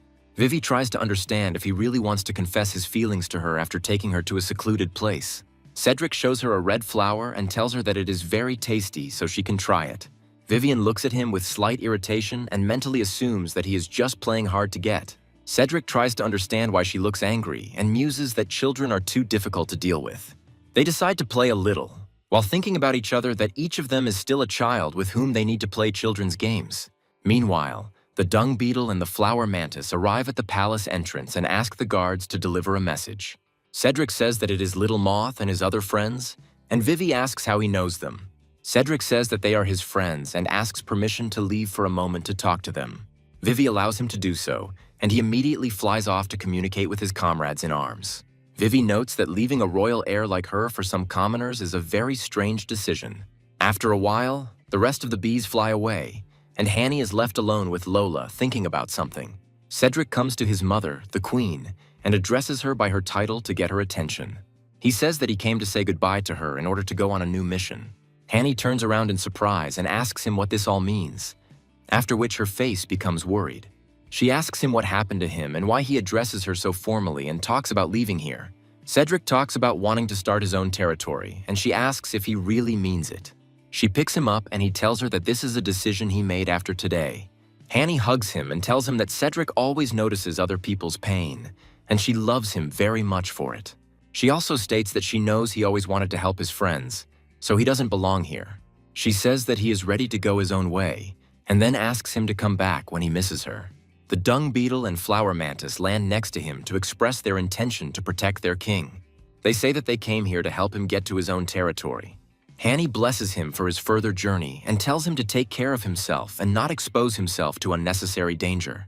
Cedric says goodbye to her and says that he will visit her quite often because he loves her very much. After a while, they carefully rise into the air and fly off to make their own way. Meanwhile, Hanny turns to Lola and tells her that for the first time she truly feels what it means to be a parent. After this, she turns around and asks her if she can ask her for a favor, and Lola immediately agrees. Meanwhile, the Bumblebee Queen asks Vivi why she is so thoughtful, and she immediately denies it. She thinks about Cedric and thinks that this guy is too fond of bragging with or without reason. The thing is, she was following him and found out that Cedric said that the bees agreed to give him the underground mine. He also said that the area was too barren and unsuitable, so a new city needed to be built outside of it. The dung beetle suggests that the habitat of the dragon monsters lies outside the underground mine. Cedric says that over the past month he has fought countless battles with bone and dragon monsters. Vivi watched his actions closely and noted that he was behaving in a manner completely inappropriate for his age. She muses that Cedric is just a child, but speaks like a mature man, and therefore could end up in the jaws of a bone dragon. Meanwhile, we find ourselves in an aphid village that is under attack by a giant dragon monster. The giant monster tries to crush them, but misses a little. But in this situation, it is not critical. This creature is so large that it is almost impossible to hide from it. However, this time the fate of this settlement may not be so grim, as help is already on its way. Cedric rushes forward with his warriors and says that he will not allow his people to be harmed. He decides to use star power to blind his opponents and prevent them from reacting. Together they make a heroic landing, raising giant clouds of smoke and blocking visibility. Cedric addresses the dragon monsters and tells them that their opponents have just arrived to fight. He also says that they should let these insects go, and if they have the courage, they will attack them. The dragons instantly blur the air and prepare to meet these daring opponents in seconds. The dung beetle prepares to take an aerial attack and goes into a defensive stance, increasing its strength. The dragon beast crashes into him, but he manages to stay on his feet and gradually stop it. After some time, he manages to completely stabilize, and now the time comes for a powerful counterattack. Grabbing the dragon beast by the beak, he swings it like a club and knocks down another opponent. The flower mantis immediately dives into the air and performs a strike to tear these enemies apart. She has also significantly increased her level recently and now has real fighting skills. Small aphids try to escape from a falling dinosaur corpse, which could fall on them and kill them. The flower mantis says that things are bad and that we need to take advantage of her incredible speed. Cedric reassures her that everything is okay, then uses his armor to enter strength mode. After that, he uses the power of spatial control to get them out of this situation in time. After a few moments, he switches places with them, putting himself at risk, but he has already calculated this risk. His armor transforms into dung beetle mode, and his strength is now increased several hundredfold. It blocks the monster's heavy bulk, which would otherwise leave no trace of it. Having stopped it completely, he turns to his little relatives and asks if everything is okay with them. The aphids thank him and joyfully say that they are very grateful to the king of insects, who was able to help them out. After some time, Cedric decides to get to know the rest of the settlement, which had been hidden all this time. They ask him if the Lord Insect King has come to reclaim the lost territory. Cedric says that he came to evacuate them from this dangerous place to safer conditions. He also adds that he came here to open a safe living area for everyone and make it a paradise. After some time, they are transported to a temporary command post in an underground mine to plan their steps. Cedric looks at the maps and says that in one of the places the landscape is flat, there is a lot of food, and there is also a lake. He also says that the area around the lake is surrounded by dense forest, and traces of dragon activity have been seen there. The dung beetle says that if it comes to exploring the territory, then they can turn to one tribe. Cedric asks him what it means, and Flower Mantis replies that he will find out when the time comes. After some time, Cedric asks his comrade why they came to the place where the dragon excrement is located. The dung beetle says that this is a necessary condition, since that tribe loves such things. We are talking about giant flies that often parasitize on decomposing remains and leave their larvae there. They land on the excrement and begin the process of eating the useful remains of food. Cedric turns away from this sight, realizing that he is still too weak to witness such a thing. The king of the flies notices the dung beetle and asks if he needs anything, to which he states that he has a request. A fly approaches the protagonist and says that the insect king must be an impressive figure to have a seal. After this, she licks her hands to make them cleaner and extends them in greeting. Cedric holds out a trembling paw, feeling like he has to hold back or he'll throw up. The fly shakes his paw, saying that it is a great honor for her to work with Mr. Hornet. He also claims that by tasting someone's feces, He can determine their gender, age, strength, and offspring. Cedric shares his plans to take over the Eastern Lake Territory, adding that they need a good scout. The King of the Flies says it will be as easy as pie and promises to handle it quite quickly. He turns to his minions and tells them to follow him and scout out the dragon monsters. After this, they all fly off in different directions to cover as much territory as possible. Cedric immediately heads to a small pond to wash his hands after handling the fly. This procedure takes several minutes, as he wants his hands to be perfectly clean. After sniffing, he unfortunately realizes that the smell still remains and has not completely disappeared. Mao Mao and Stinkbug greet him and say that they heard that he is going to found a settlement. They talk about why they came to his aid, and Cedric happily turns towards them. They show him the beasts and insects that have formed a team of nearly 1,000 fighters to fight the dragons. Cedric looks closely at the number of people who want to participate and realizes that he really does have a whole army of supporters. Even the ladybugs say they want to fight the dragon monsters with him. Approaching the termite, he discovers that he has kitchen utensils in his hands, which he is ready to fight with. Cedric states that this is a categorical error, as this team is cannon fodder without organization and skills. Just when he is starting to despair a little, he hears the familiar voices of his old friends who have arrived here. Cedric greets Lola, Man Man, and Min Min, who have arrived here quite suddenly. Coming closer to them, he asks them why they are here and whether they are supposed to guard the Queen. Lola states that they are here on the orders of the Queen, who has asked them to protect him at all costs. They say with a smile that the 5th detachment of the Wasp tribe, consisting of 300 warriors, has arrived to help him. Smiles begin to shine on their faces, after which they declare that they are ready to fight by his side and help him. After some time, the dung beetle decides to organize training for the other insects to increase their strength. He gives them special ropes so that they can try to tie him up and restrict his movement, giving it their all. They have varying success in this, since the strength of this beetle is too high and is on a different level. He throws away some of the insects, saying that it is too weak and they need to try much harder. The exhausted insects fall to the ground and realize that they need to rest a little before the next round. The dung beetle states that the dragon beast's power is not limited by his own, so they must continue. Cedric, meanwhile, watches the micro-conflict between the praying mantis and the hornet, realizing that the women are angry. It's scary. In the temporary meeting room of the underground mine, Flies talk about how many dragon monsters live in the East Lake area. He adds that the Tyrannosaurus warlord leader is a 3-star dragon monster that must be destroyed. Cedric says that this is the end of the explanation of the situation, and that it is necessary to announce the plan for fighting these creatures. He states that the first step is to study the daily routes of the Tyrannosaurus tribe. He decides that a suitable place for an ambush needs to be found, and the insect fighters from the mine will lie in wait on both sides. He also suggests using ropes to hold back the star dragon beasts at the end of the column. This is necessary in order to divide the group of these monsters into parts and make them more vulnerable. This was done in order to create a distraction so that the tyrannosaurs would not suspect anything. They also decide to use the experience they gained during training to use the lasso. According to this plan, this should significantly reduce the mobility of all monsters that do not yet understand what is happening. Immediately after this, the stronger hornets must destroy these creatures one by one, without giving them time to replenish their strength.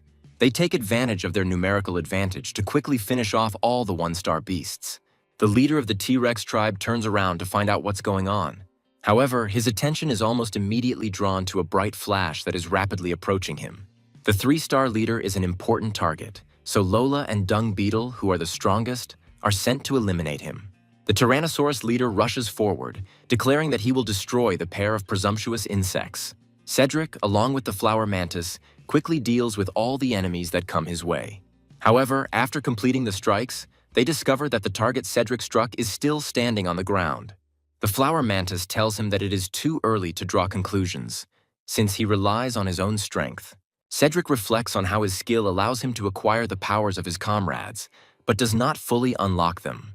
His assistants tell him that all the 1-stars have already been successfully defeated and praise his brilliant plan.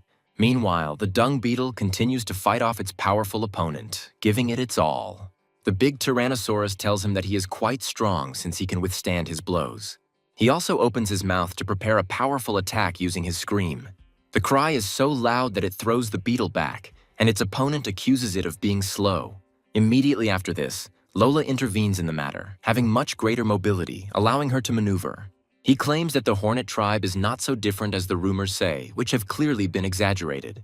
He adds that according to these rumors, the Hornet tribe was once considered invincible, and each of its warriors was incredibly strong.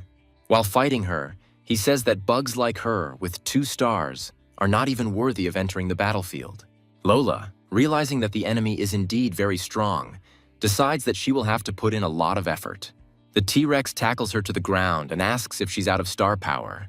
The dung beetle lunges forward and knocks him down with heavy blows that stun him for a while. The Tyrannosaurus angrily calls him a pathetic insect creature that he will crush right now. However, other insects immediately come to his aid, declaring that they will destroy this dinosaur. The Tyrannosaurus waves its giant tail, claiming that they are just a bunch of small fry. He calls them unworthy fighters and throws them back with one powerful, impossible-to-dodge lunge. The bees jump aside along with the other insects who wanted to help the beetle. Dung Beetle and Lola tell Cedric that he is still not strong enough to fight such enemies. The Tyrannosaurus says he'll deal with those two, and then he'll happily take on this pathetic boy.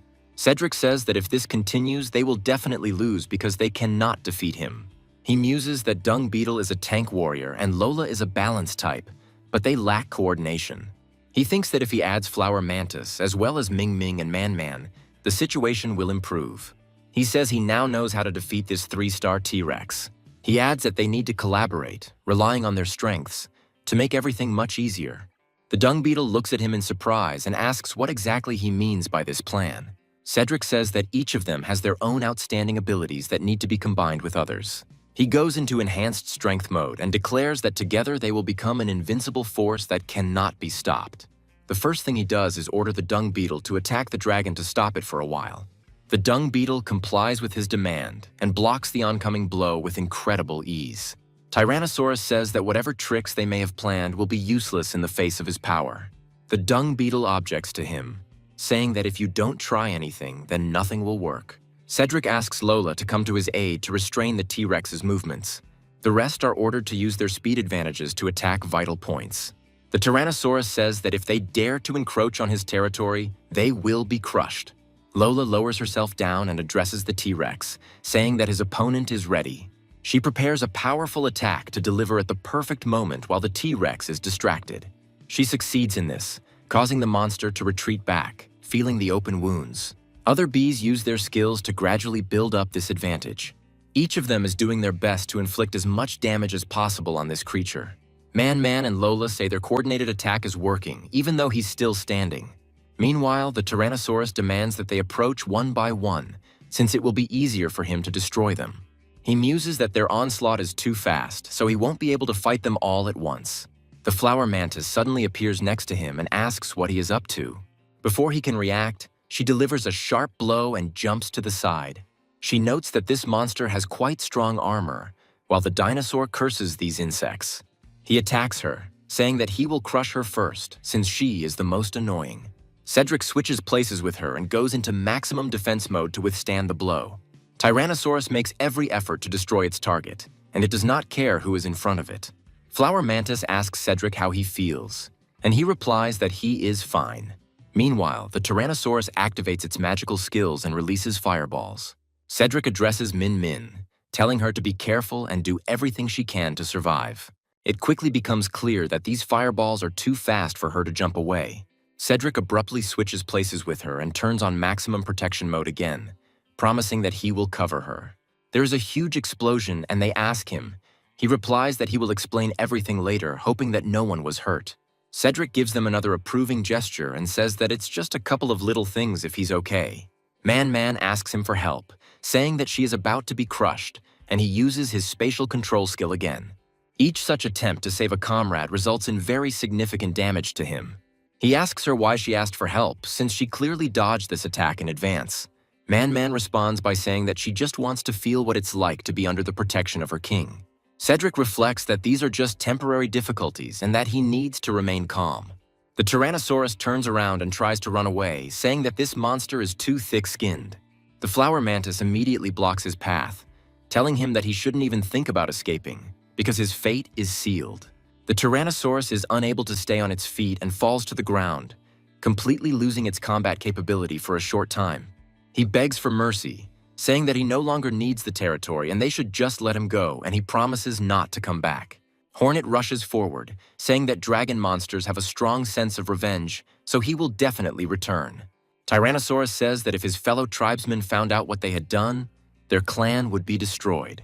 The dung beetle, meanwhile, lifts it off the ground to provide a more comfortable position for striking. Lola, along with the other hornets, delivers a powerful blow directly to his unprotected abdomen. After a while, he stops moving altogether and falls to the ground, breathing his last breath. The hornets say they were incredibly successful in winning this difficult battle. Lola reflects on how defeating a group of 3-star dragon beasts, even with direct damage, is an incredible victory. She realizes that such great insight and adaptability truly signal that Cedric is unique. Meanwhile, the protagonist boasts of his powers, saying that it was as easy as pie and within the calculation. Man begins to praise him, saying that he easily dealt with the 3-star dragon beasts. Cedric ignores her and runs away, after which she apologizes, saying that she knows perfectly well that she was wrong. After some time, they move to the eastern lake, where other insects arrive and look around. Cedric tells them that from this day on, this place will be their new home, which they will protect. He also says that this is the first piece of insect territory outside the Sky Island, and history will remember them. He emphasizes that everyone can choose a plot of land here and build a new house, and now it will become a common paradise. The insects run away from him and say that if they hesitate, the good places will be taken away immediately. Cedric asks them to wait as he has not finished his speech, but they state that they have already understood everything they need to. Only the moths remain on the spot, looking to see if everything is all right with their leader, but he has lost consciousness.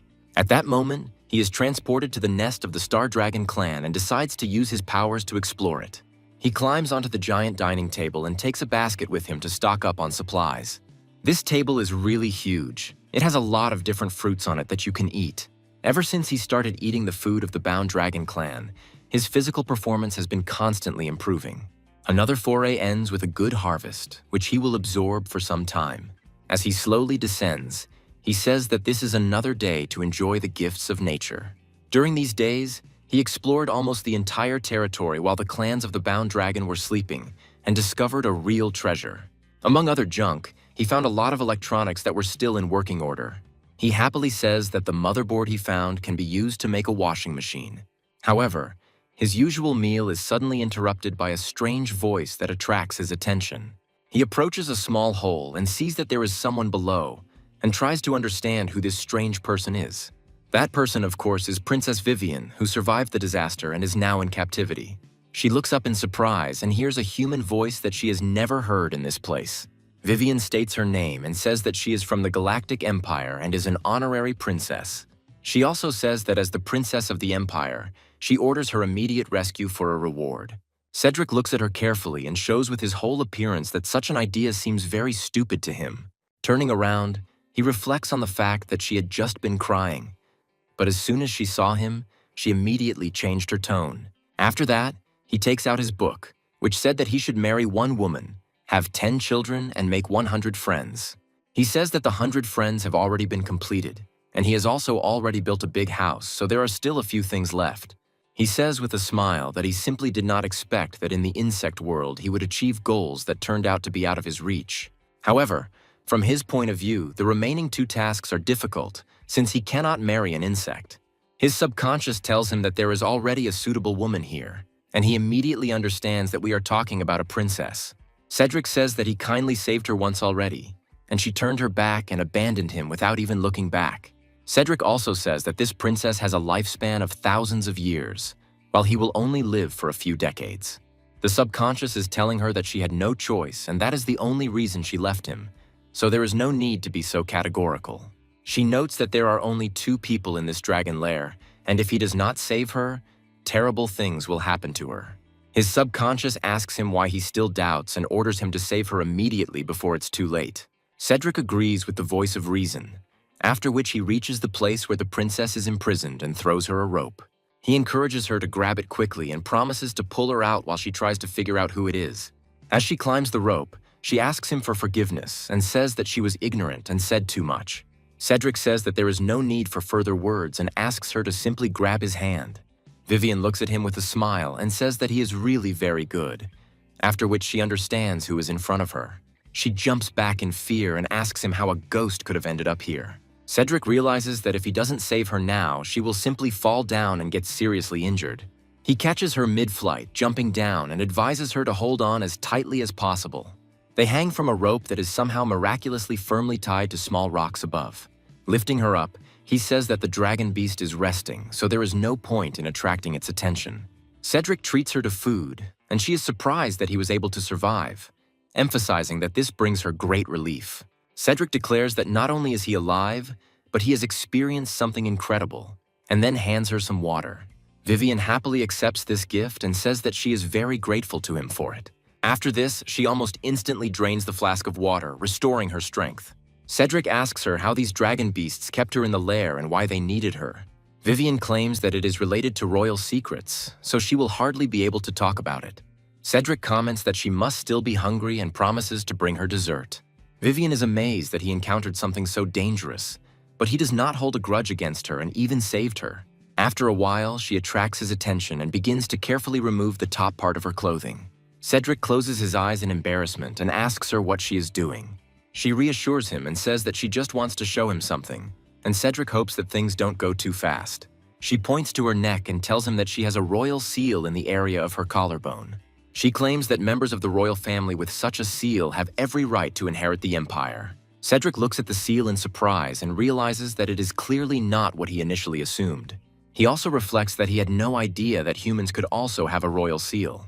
Vivian states that this seal attracts powerful monsters, and eating it greatly increases their strength. She also says that she is ready to do anything to make him forgive her for what she did. Cedric stops her and says that he understands everything perfectly and will take this into account in the future. After this, he asks the question whether she is really capable of doing anything for him. Vivian reflects that as long as he can get her out of here alive, any wish he has becomes law for her. Cedric says that he understands and will do everything possible to protect her in this dangerous place. Afterwards, he hands her the dessert, telling her that it is his proud creation, and she is surprised that it is shaved ice. Vivian asks him where he got it from, and Cedric says that he built a refrigerator out of microchips. He claims that there is a fur cemetery nearby, and he often goes there for spare parts for household appliances. Vivian immediately feels her eyes light up with enthusiasm and says that they need to go there. Cedric takes her there and declares that this is the very place where the trophies from the war with the dragons are collected. Vivian looks closely at these mechs and says that each of them is at least at level 5. She notes that if you assemble one mech from them, you can try to escape from here and repair it. She proudly invites the protagonist to use these parts to create new mechanisms. Cedric leaves, thinking that this is a stupid idea since each of these parts weighs 1,000 kilograms. After a while, he freezes in place and notes that he can use the help of real monsters. Sometime later, he returns to his bee-body and discovers that he has several fractures. With the help of a flash of strange energy, he suddenly switches places with him and ends up in this world with a human body. He is happy that everything worked out for him, but he discovers that there was a misunderstanding during the transfer. At first, he realizes that his hypothesis has been confirmed and two bodies can indeed change places. However, now he feels as if he has entered the land of giants, realizing that his hornet body has always been very large. To begin with, he decides to take a good look around in order to figure out how he needs to act. He slowly gets to his feet, looks around, trying to figure out what to do, when suddenly a small moth enters the room. Cedric looks at it carefully, after which he realizes that now this moth seems much larger to him. A strange tension arises between them, and he wonders why the little butterfly doesn't recognize him. A few moments later, he runs up to his sister and says that he found some strange creature. Sienna says that there is no time for this now, and the moth states that Cedric is not in the room and he only found this creature there. Cedric shouts loudly that he is the man they are looking for, but they do not listen to him. Meanwhile, they move to the edge of the eastern lake, where several other insects arrive. They are asked what they are doing here, and they declare that they have come to see the new king. They are told that he has been seriously injured, and these insects ask them how they allowed this to happen. The dung beetle declares that if they came here only to mock, then they have no place on this earth. The colored mosquito says that if they could not protect the king, then they themselves can take care of him. His comrade, the armored elephant, says that they are much more experienced fighters, and with them, Cedric will be safe. Another monster named Grinwing states that if they want to stop them, then perhaps they will have to fight them. The dung beetle and the flower mantis realize that they need to prepare for battle in order to survive. Grenwing finds himself behind his rival almost instantly thanks to his incredible speed. Grenwing immediately tries to use the skill of magical wings in order to greatly strengthen himself and launch an attack. They begin to whirl in a battle dance, and neither of them can gain the upper hand due to their equal strength skills. Meanwhile, the armored elephant targets the dung beetle, which seems like a convenient target. In order to deliver a powerful blow, he decides to use his stinger built into his head, like a powerful drill. The dung beetle quickly grabs him by this sting and tells him that there is no point in this and this fight will be stupid. Putting it aside, he says that the difference between them is quite obvious, so there is nothing to talk about. However, after this he looks at his paw and realizes that it has received some small scratches and he has strength. After a few more moments, he sees how pieces of his blood gradually fly into the air and rush to the side. The colored mosquito tries to drink some of this blood in order to become even stronger and charge up before the fight. She notes that this blood tastes incredibly disgusting, and she has never tasted anything worse in her life. Spitting out a small portion, she says that the dragon monster's blood was much tastier. Meanwhile, the insects continue to watch them and say that this fight has already dragged on. Min Min, Man Man, and Lola come to the conclusion that these newcomers are doing well, but they lack coordination. Meanwhile, Little Moth asks Cedric if it is really him, and he confirms it. He asks him why he looks so strange, and Cedric says that it is very difficult to explain. He reflects on how he can't just say that this is his true form, as that will raise a lot of questions. Meanwhile, the newbies continue to fight, and Little Moth wonders what is going on here. Mao Mao claims that some insect warriors came for Cedric, but the dung beetle blocked their way and a fight broke out. Cedric wonders if these wandering warriors have come here to find him. He understands that if things continue like this, there will be a problem, so they need to be stopped immediately. The little butterfly looks down at Cedric and finds that he has suddenly decided to take a little nap. Cedric, in his hornet form, gradually comes to his senses in a special pool that helps him recover from battles with monsters. Once he got to shore, he said it was a really effective strategy, as he recovered in such a short time. Smiling, he says that his life energy has also been restored and it is time to return. Appearing in a new space, he orders these newcomers to stop immediately before it is too late. He says that as the king of insects, he orders them to immediately stop this senseless fight. The colored mosquito says that everything looks exactly as it was said out loud. They immediately bend their knees, come closer to him, and say that they greet their king. Cedric asks them what they are doing here, and they tell him that they heard of his heroic exploits and wanted to join. The colorful mosquito reveals that Cedric has abandoned his noble status and become the leader of the lower classes of insects. Cedric asks them how they knew this, and they show him a leaflet that says it all. Cedric reads the leaflet and realizes that it is a special leaflet for recruiting new allies to wage war. Cedric asks Mao Mao and Stinkbug if they know who could have made such flyers and posted them everywhere. Mao Mao says that it must be some righteous person who admires him. After some time, the insects come up to them and say that they have hung up all the leaflets and ask where to put the statue. Stinkbug and Mao Mao say that they should continue printing and take this statue to the central square. Cedric asks what the story is with the leaflets and the statue, and they say they'll explain it later. Immediately after this, they turn around and try to run away, saying that they will explain everything later. Cedric looks at them in surprise and realizes that sometimes the activities of his subordinates raise questions in his mind. For a while, he goes back to the distant past, when the flower mantis lost his parents. She begins to cry very loudly, realizing that she will never be able to make up for this loss. A dung beetle breaks into her house and says that, thank God, there are survivors here, after which she asks him for help. The dung beetle says that her parents can no longer be saved, but it is dangerous here, so they need to leave immediately. After this, he takes her by the hand and leads her to a safe place, despite the fact that she says that she wants to stay there. The dung beetle quickly wakes up, realizing that this was a rather unpleasant nightmare that she had already seen many times. Looking around, she notes that this dream continues to recur, despite the fact that her life has already improved. Stepping out of her little house, she sees that this place has turned into a paradise and it is peaceful here.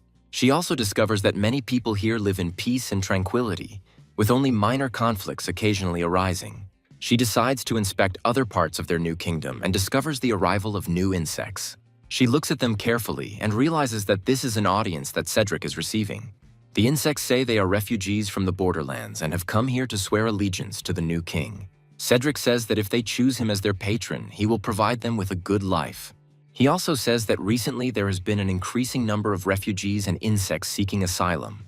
The dung beetle says that it is quite possible that another battle took place on the front lines. Lola states that according to the treaty made by the 5 insect kings, every 5 years they gather an army to fight. Cedric asks them if there are 5 other insect kings besides him, and they confirm that there are. Lola says that the hornets guard the eastern regions along with the 3 rulers of the bees, which include Hanny and the bumblebee queen. She adds that the northern region is guarded by the king stag beetle and the king rhinoceros beetle. She also says that the western plains are guarded exclusively by the king of slimes, who is considered the strongest. Cedric says that these insect rulers are incredibly powerful, but he doesn't understand why they are losing ground. The flower mantis comes closer to him and says that he can explain the answer to this question to him. She tells that the insect rulers are confronted by 4 dragon generals who are endowed with terrifying power. They note that their king has discovered other hunting grounds and gone off to plunder them, meaning there are even more horrors in the world. They note that she will soon reach 2 stars and join them on the front lines, but Dung Beetle advises her to reconsider. Cedric proudly says that he will work hard, and then, if they become stronger, they can fight together. Lola says that if he continues to get stronger, they will increase the intensity of their training starting tomorrow. Cedric asks if there is a faster way to get stronger without such grueling training. Lola states that a faster way to become stronger is to consume the meat of high-level dragon beasts. She notes that the meat of 3-star and 1-star dragons should provide a good boost in strength. In his human body, Cedric realizes that he has enough materials and energy to create mechs. His main problem was that he only repaired them and never built them from scratch because he didn't understand the design. After a while, he hears Vivian's frightened cry and asks what happened. Running out of the cave, he sees her fall to the ground and scream the name of the Star Dragon King. She asks why the Star Dragon King is here, and Cedric guesses that she is talking about that monster. Looking at it, he immediately calms down and understands that there is no reason to worry. He says that this dragon has been sleeping for a month and his wounds still haven't healed. Cedric realizes that allowing the Star Dragon King to recover will become a serious problem. After thinking for a moment, he realizes that this is high-level dragon meat that is ready to eat. Cedric immediately reassures his girlfriend, saying that he will definitely not let him recover before they leave here. After some time, the blind turtle returns here to bring new food for the pool. The turtle says that the wound on her leg should be almost healed, but she discovers that her leg is missing. Looking into the pot, the turtle says that the dosage of the medicine was correct, but for some reason there is no result. The turtle comes to the conclusion that the dosage will have to be increased to make the treatment go faster. Cedric happily says that he was actually able to cut off a piece of the Star Dragon King's flesh. After cooking it over the fire for a while, he wonders how many stars this Dragon King has and how dangerous he is. After that, he puts the meat in his mouth and says that it doesn't matter, because becoming stronger is the priority.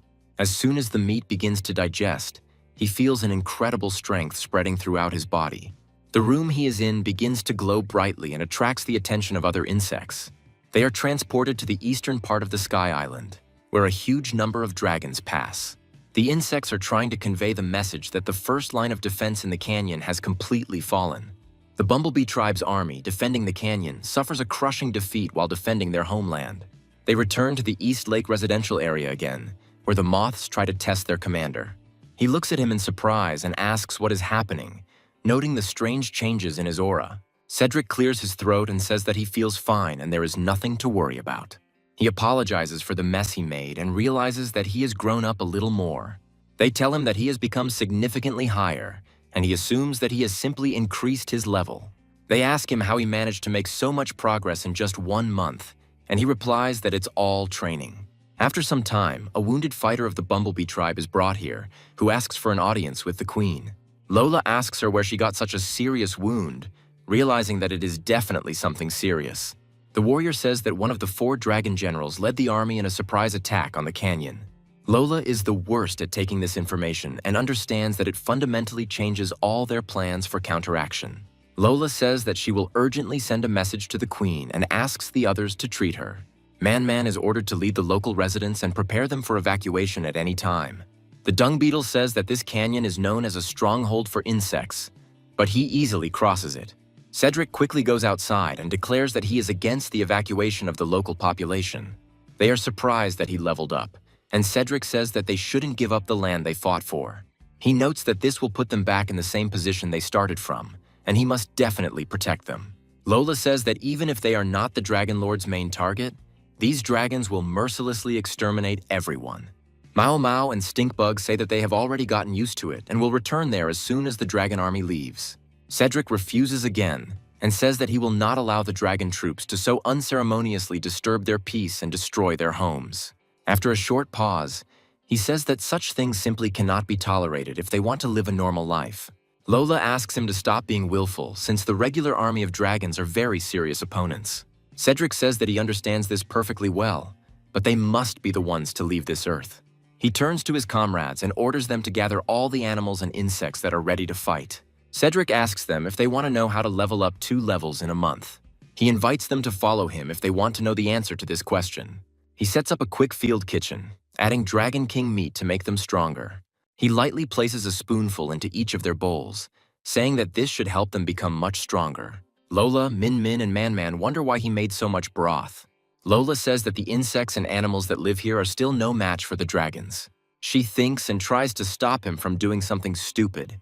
However, after she tastes this meat, she feels herself becoming much stronger, and this changes everything. Cedric stands before a gathering of his subjects and tells them that a group of dragons is about to invade their lands. He also adds that he is sure that they are all tired of this nomadic life that has no end. He also states that they are tired of their fellow tribesmen being exterminated by these damn dragon monsters. He adds that their ancestors rest beneath this earth, and they are the true owners of this place and will not give it to anyone. The colorful mosquito suggests that the rumors were true. This is indeed a powerful drone king, worthy of their loyalty. Cedric promises everyone that he will drive all these dragon monsters away from here and they will never come back. He calls upon all who are willing to follow him to drink this broth and go into battle together. The insects are delighted by such a stunning speech and comply with his demands, draining the cups to the bottom in one gulp. Stinkbug says that he has become very hot, and Mao Mao says that it is not even spring yet, so he can be patient. Stinkbug states that he has begun to feel incredible strength and has now acquired several new abilities. Other insects also level up, gaining star power and incredible strength. The dung beetle and the flower mantis realize that this broth contains a huge amount of incredible power. Lola realizes that this meat belongs to at least a 6-star dragon, and she doesn't understand where he got it from. All combat insects are raised 1 level and become a much more formidable fighting force. They quickly clench their fists, saying that they are ready to give their lives for the victory over the dragon monsters. After this, they gather in friendly ranks and move forward in an organized manner to give battle to the villains. Cedric rushes forward with them, thus organizing a giant flock of migratory insects. Almost all insects have wings, which gives them an incredible advantage when attacking ground dragons. The only ones left at home are the moths and Mao Mao, who, unfortunately, cannot fly, and the soup still doesn't help them much. She sadly says that for now, this is an unattainable dream for her, but one day she will definitely rise to a new level. Cedric asks if he has any battle plan that needs to be followed to win. Cedric studies the map of the area and says that they are approaching the only narrow passage in the area. He adds that this fork in the river can restrict the movement of giant dragons, so we need to take advantage of it. They ask him why he is so gloomy, and he replies that he is not worried about the current combat power. He comments that they are moving too slowly and asks if they can speed up, but Lola replies that it is impossible. She reminds them that if they move faster, they will simply arrive at the battle already tired, and this cannot be allowed.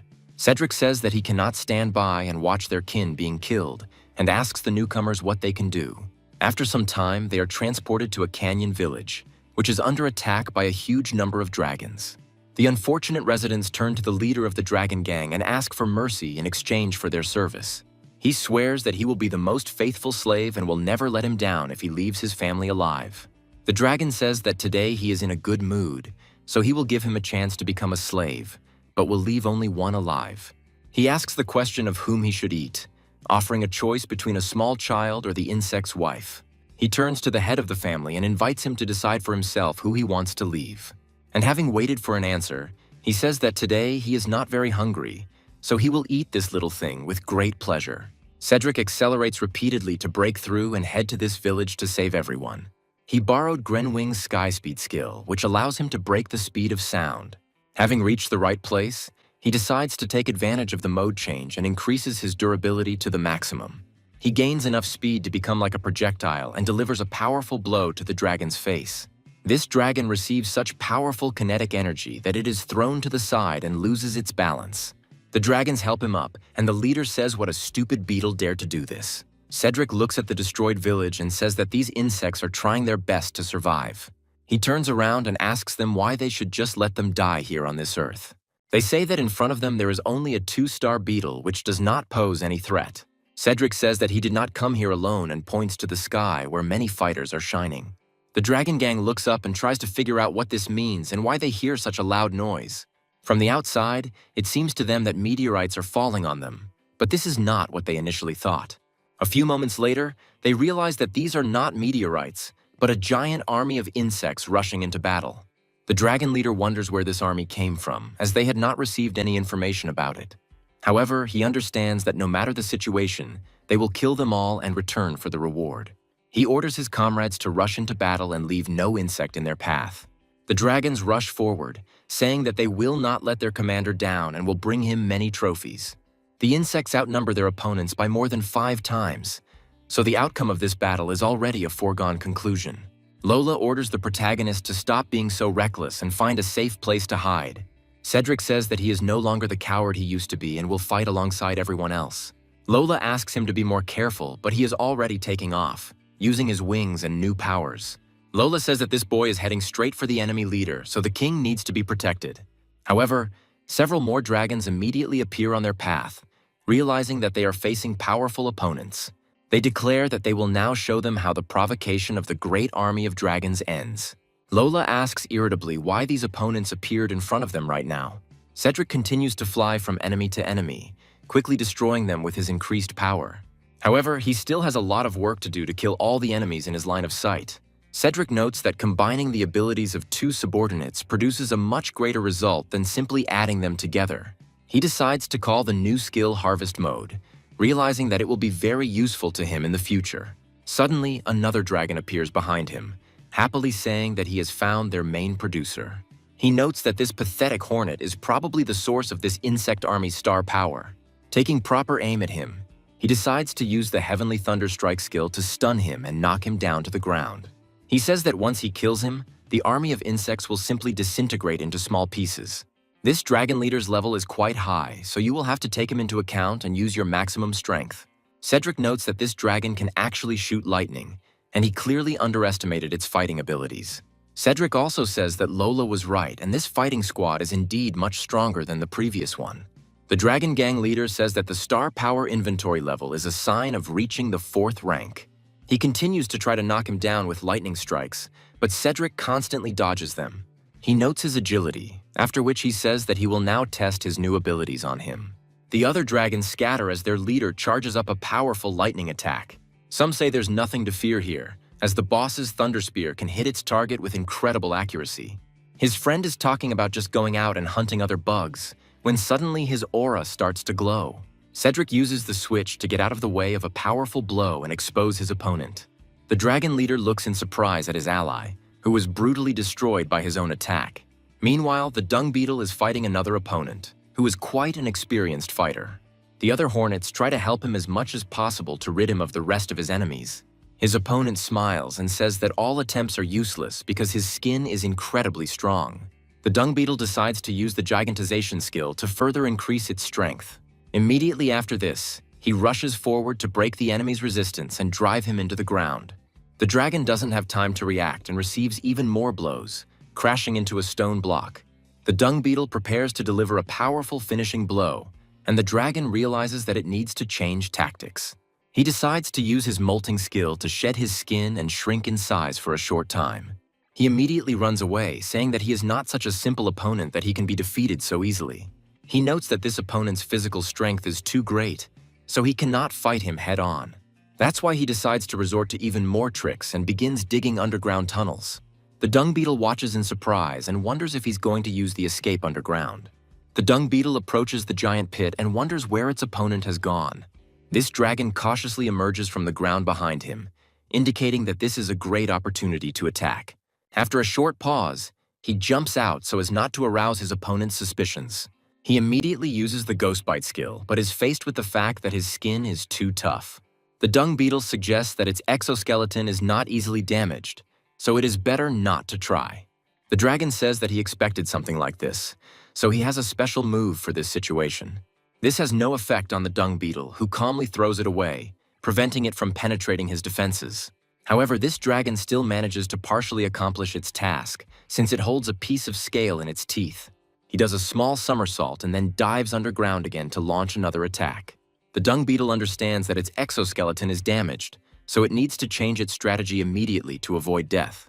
He turns around and realizes that this opponent is really cunning, so he needs to be more careful. Lola, meanwhile, fights other dinosaurs who try to shoot spikes from their backs at her. This haul turns out to be quite large, but nothing is impossible for her thanks to her increased strength. She uses the star counting skill to create a powerful barrier and repel the bone spikes. Thanks to the powerful energy force bestowed by the Insect King, she does not receive a single scratch. Now she has a small window to counterattack, so she decides to rush forward immediately. Rushing towards the enemy, she realizes that he will soon grow bone spikes, so she needs to attack now. However, the enemy has another tool to fight annoying opponents: his tail.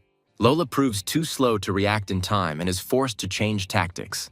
At the last second, she puts her shield under the blow of the tail, and this saves her from serious damage.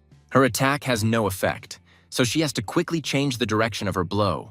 Lola realizes that this enemy is very difficult to deal with, as he has high strength and a long attack range.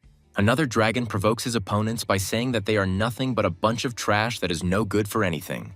He constantly attacks them with gusts of wind, and because of this, the hornets say that they cannot fly properly. He adds that the pathetic star dragon fighters who challenged him will pay for their insolence. A few moments later, he decides to change his angle of attack, causing the insects to press themselves to the ground. The flower mantis somehow remains on its feet and is still trying to catch the right moment to strike. The dragon, meanwhile, declares that the pathetic bugs need to work harder, since he hasn't had his fill yet. They all think that if things continue like this, their main leader will be in serious danger. However, a few seconds later, they see one of the fighters fall dead with no chance of recovery. They look at him in surprise and realize that this is one of the strongest allies they have ever had. They ask him how it happened that he ended up in such a sad state, since he was much stronger than them. He says that one must be careful with these star insects, as they are not as weak as they appear. Colored mosquito, armored elephant, and greenwing say that these star dragon monsters are just nothing. After that, she turns her attention to the leader of the Hornet Squad, the same guy from the mine who blocked their way. She states that they are likely in for a tough fight and takes out her dagger-like blades. They also ask if they need help and promise that they will help them deal with these scoundrels.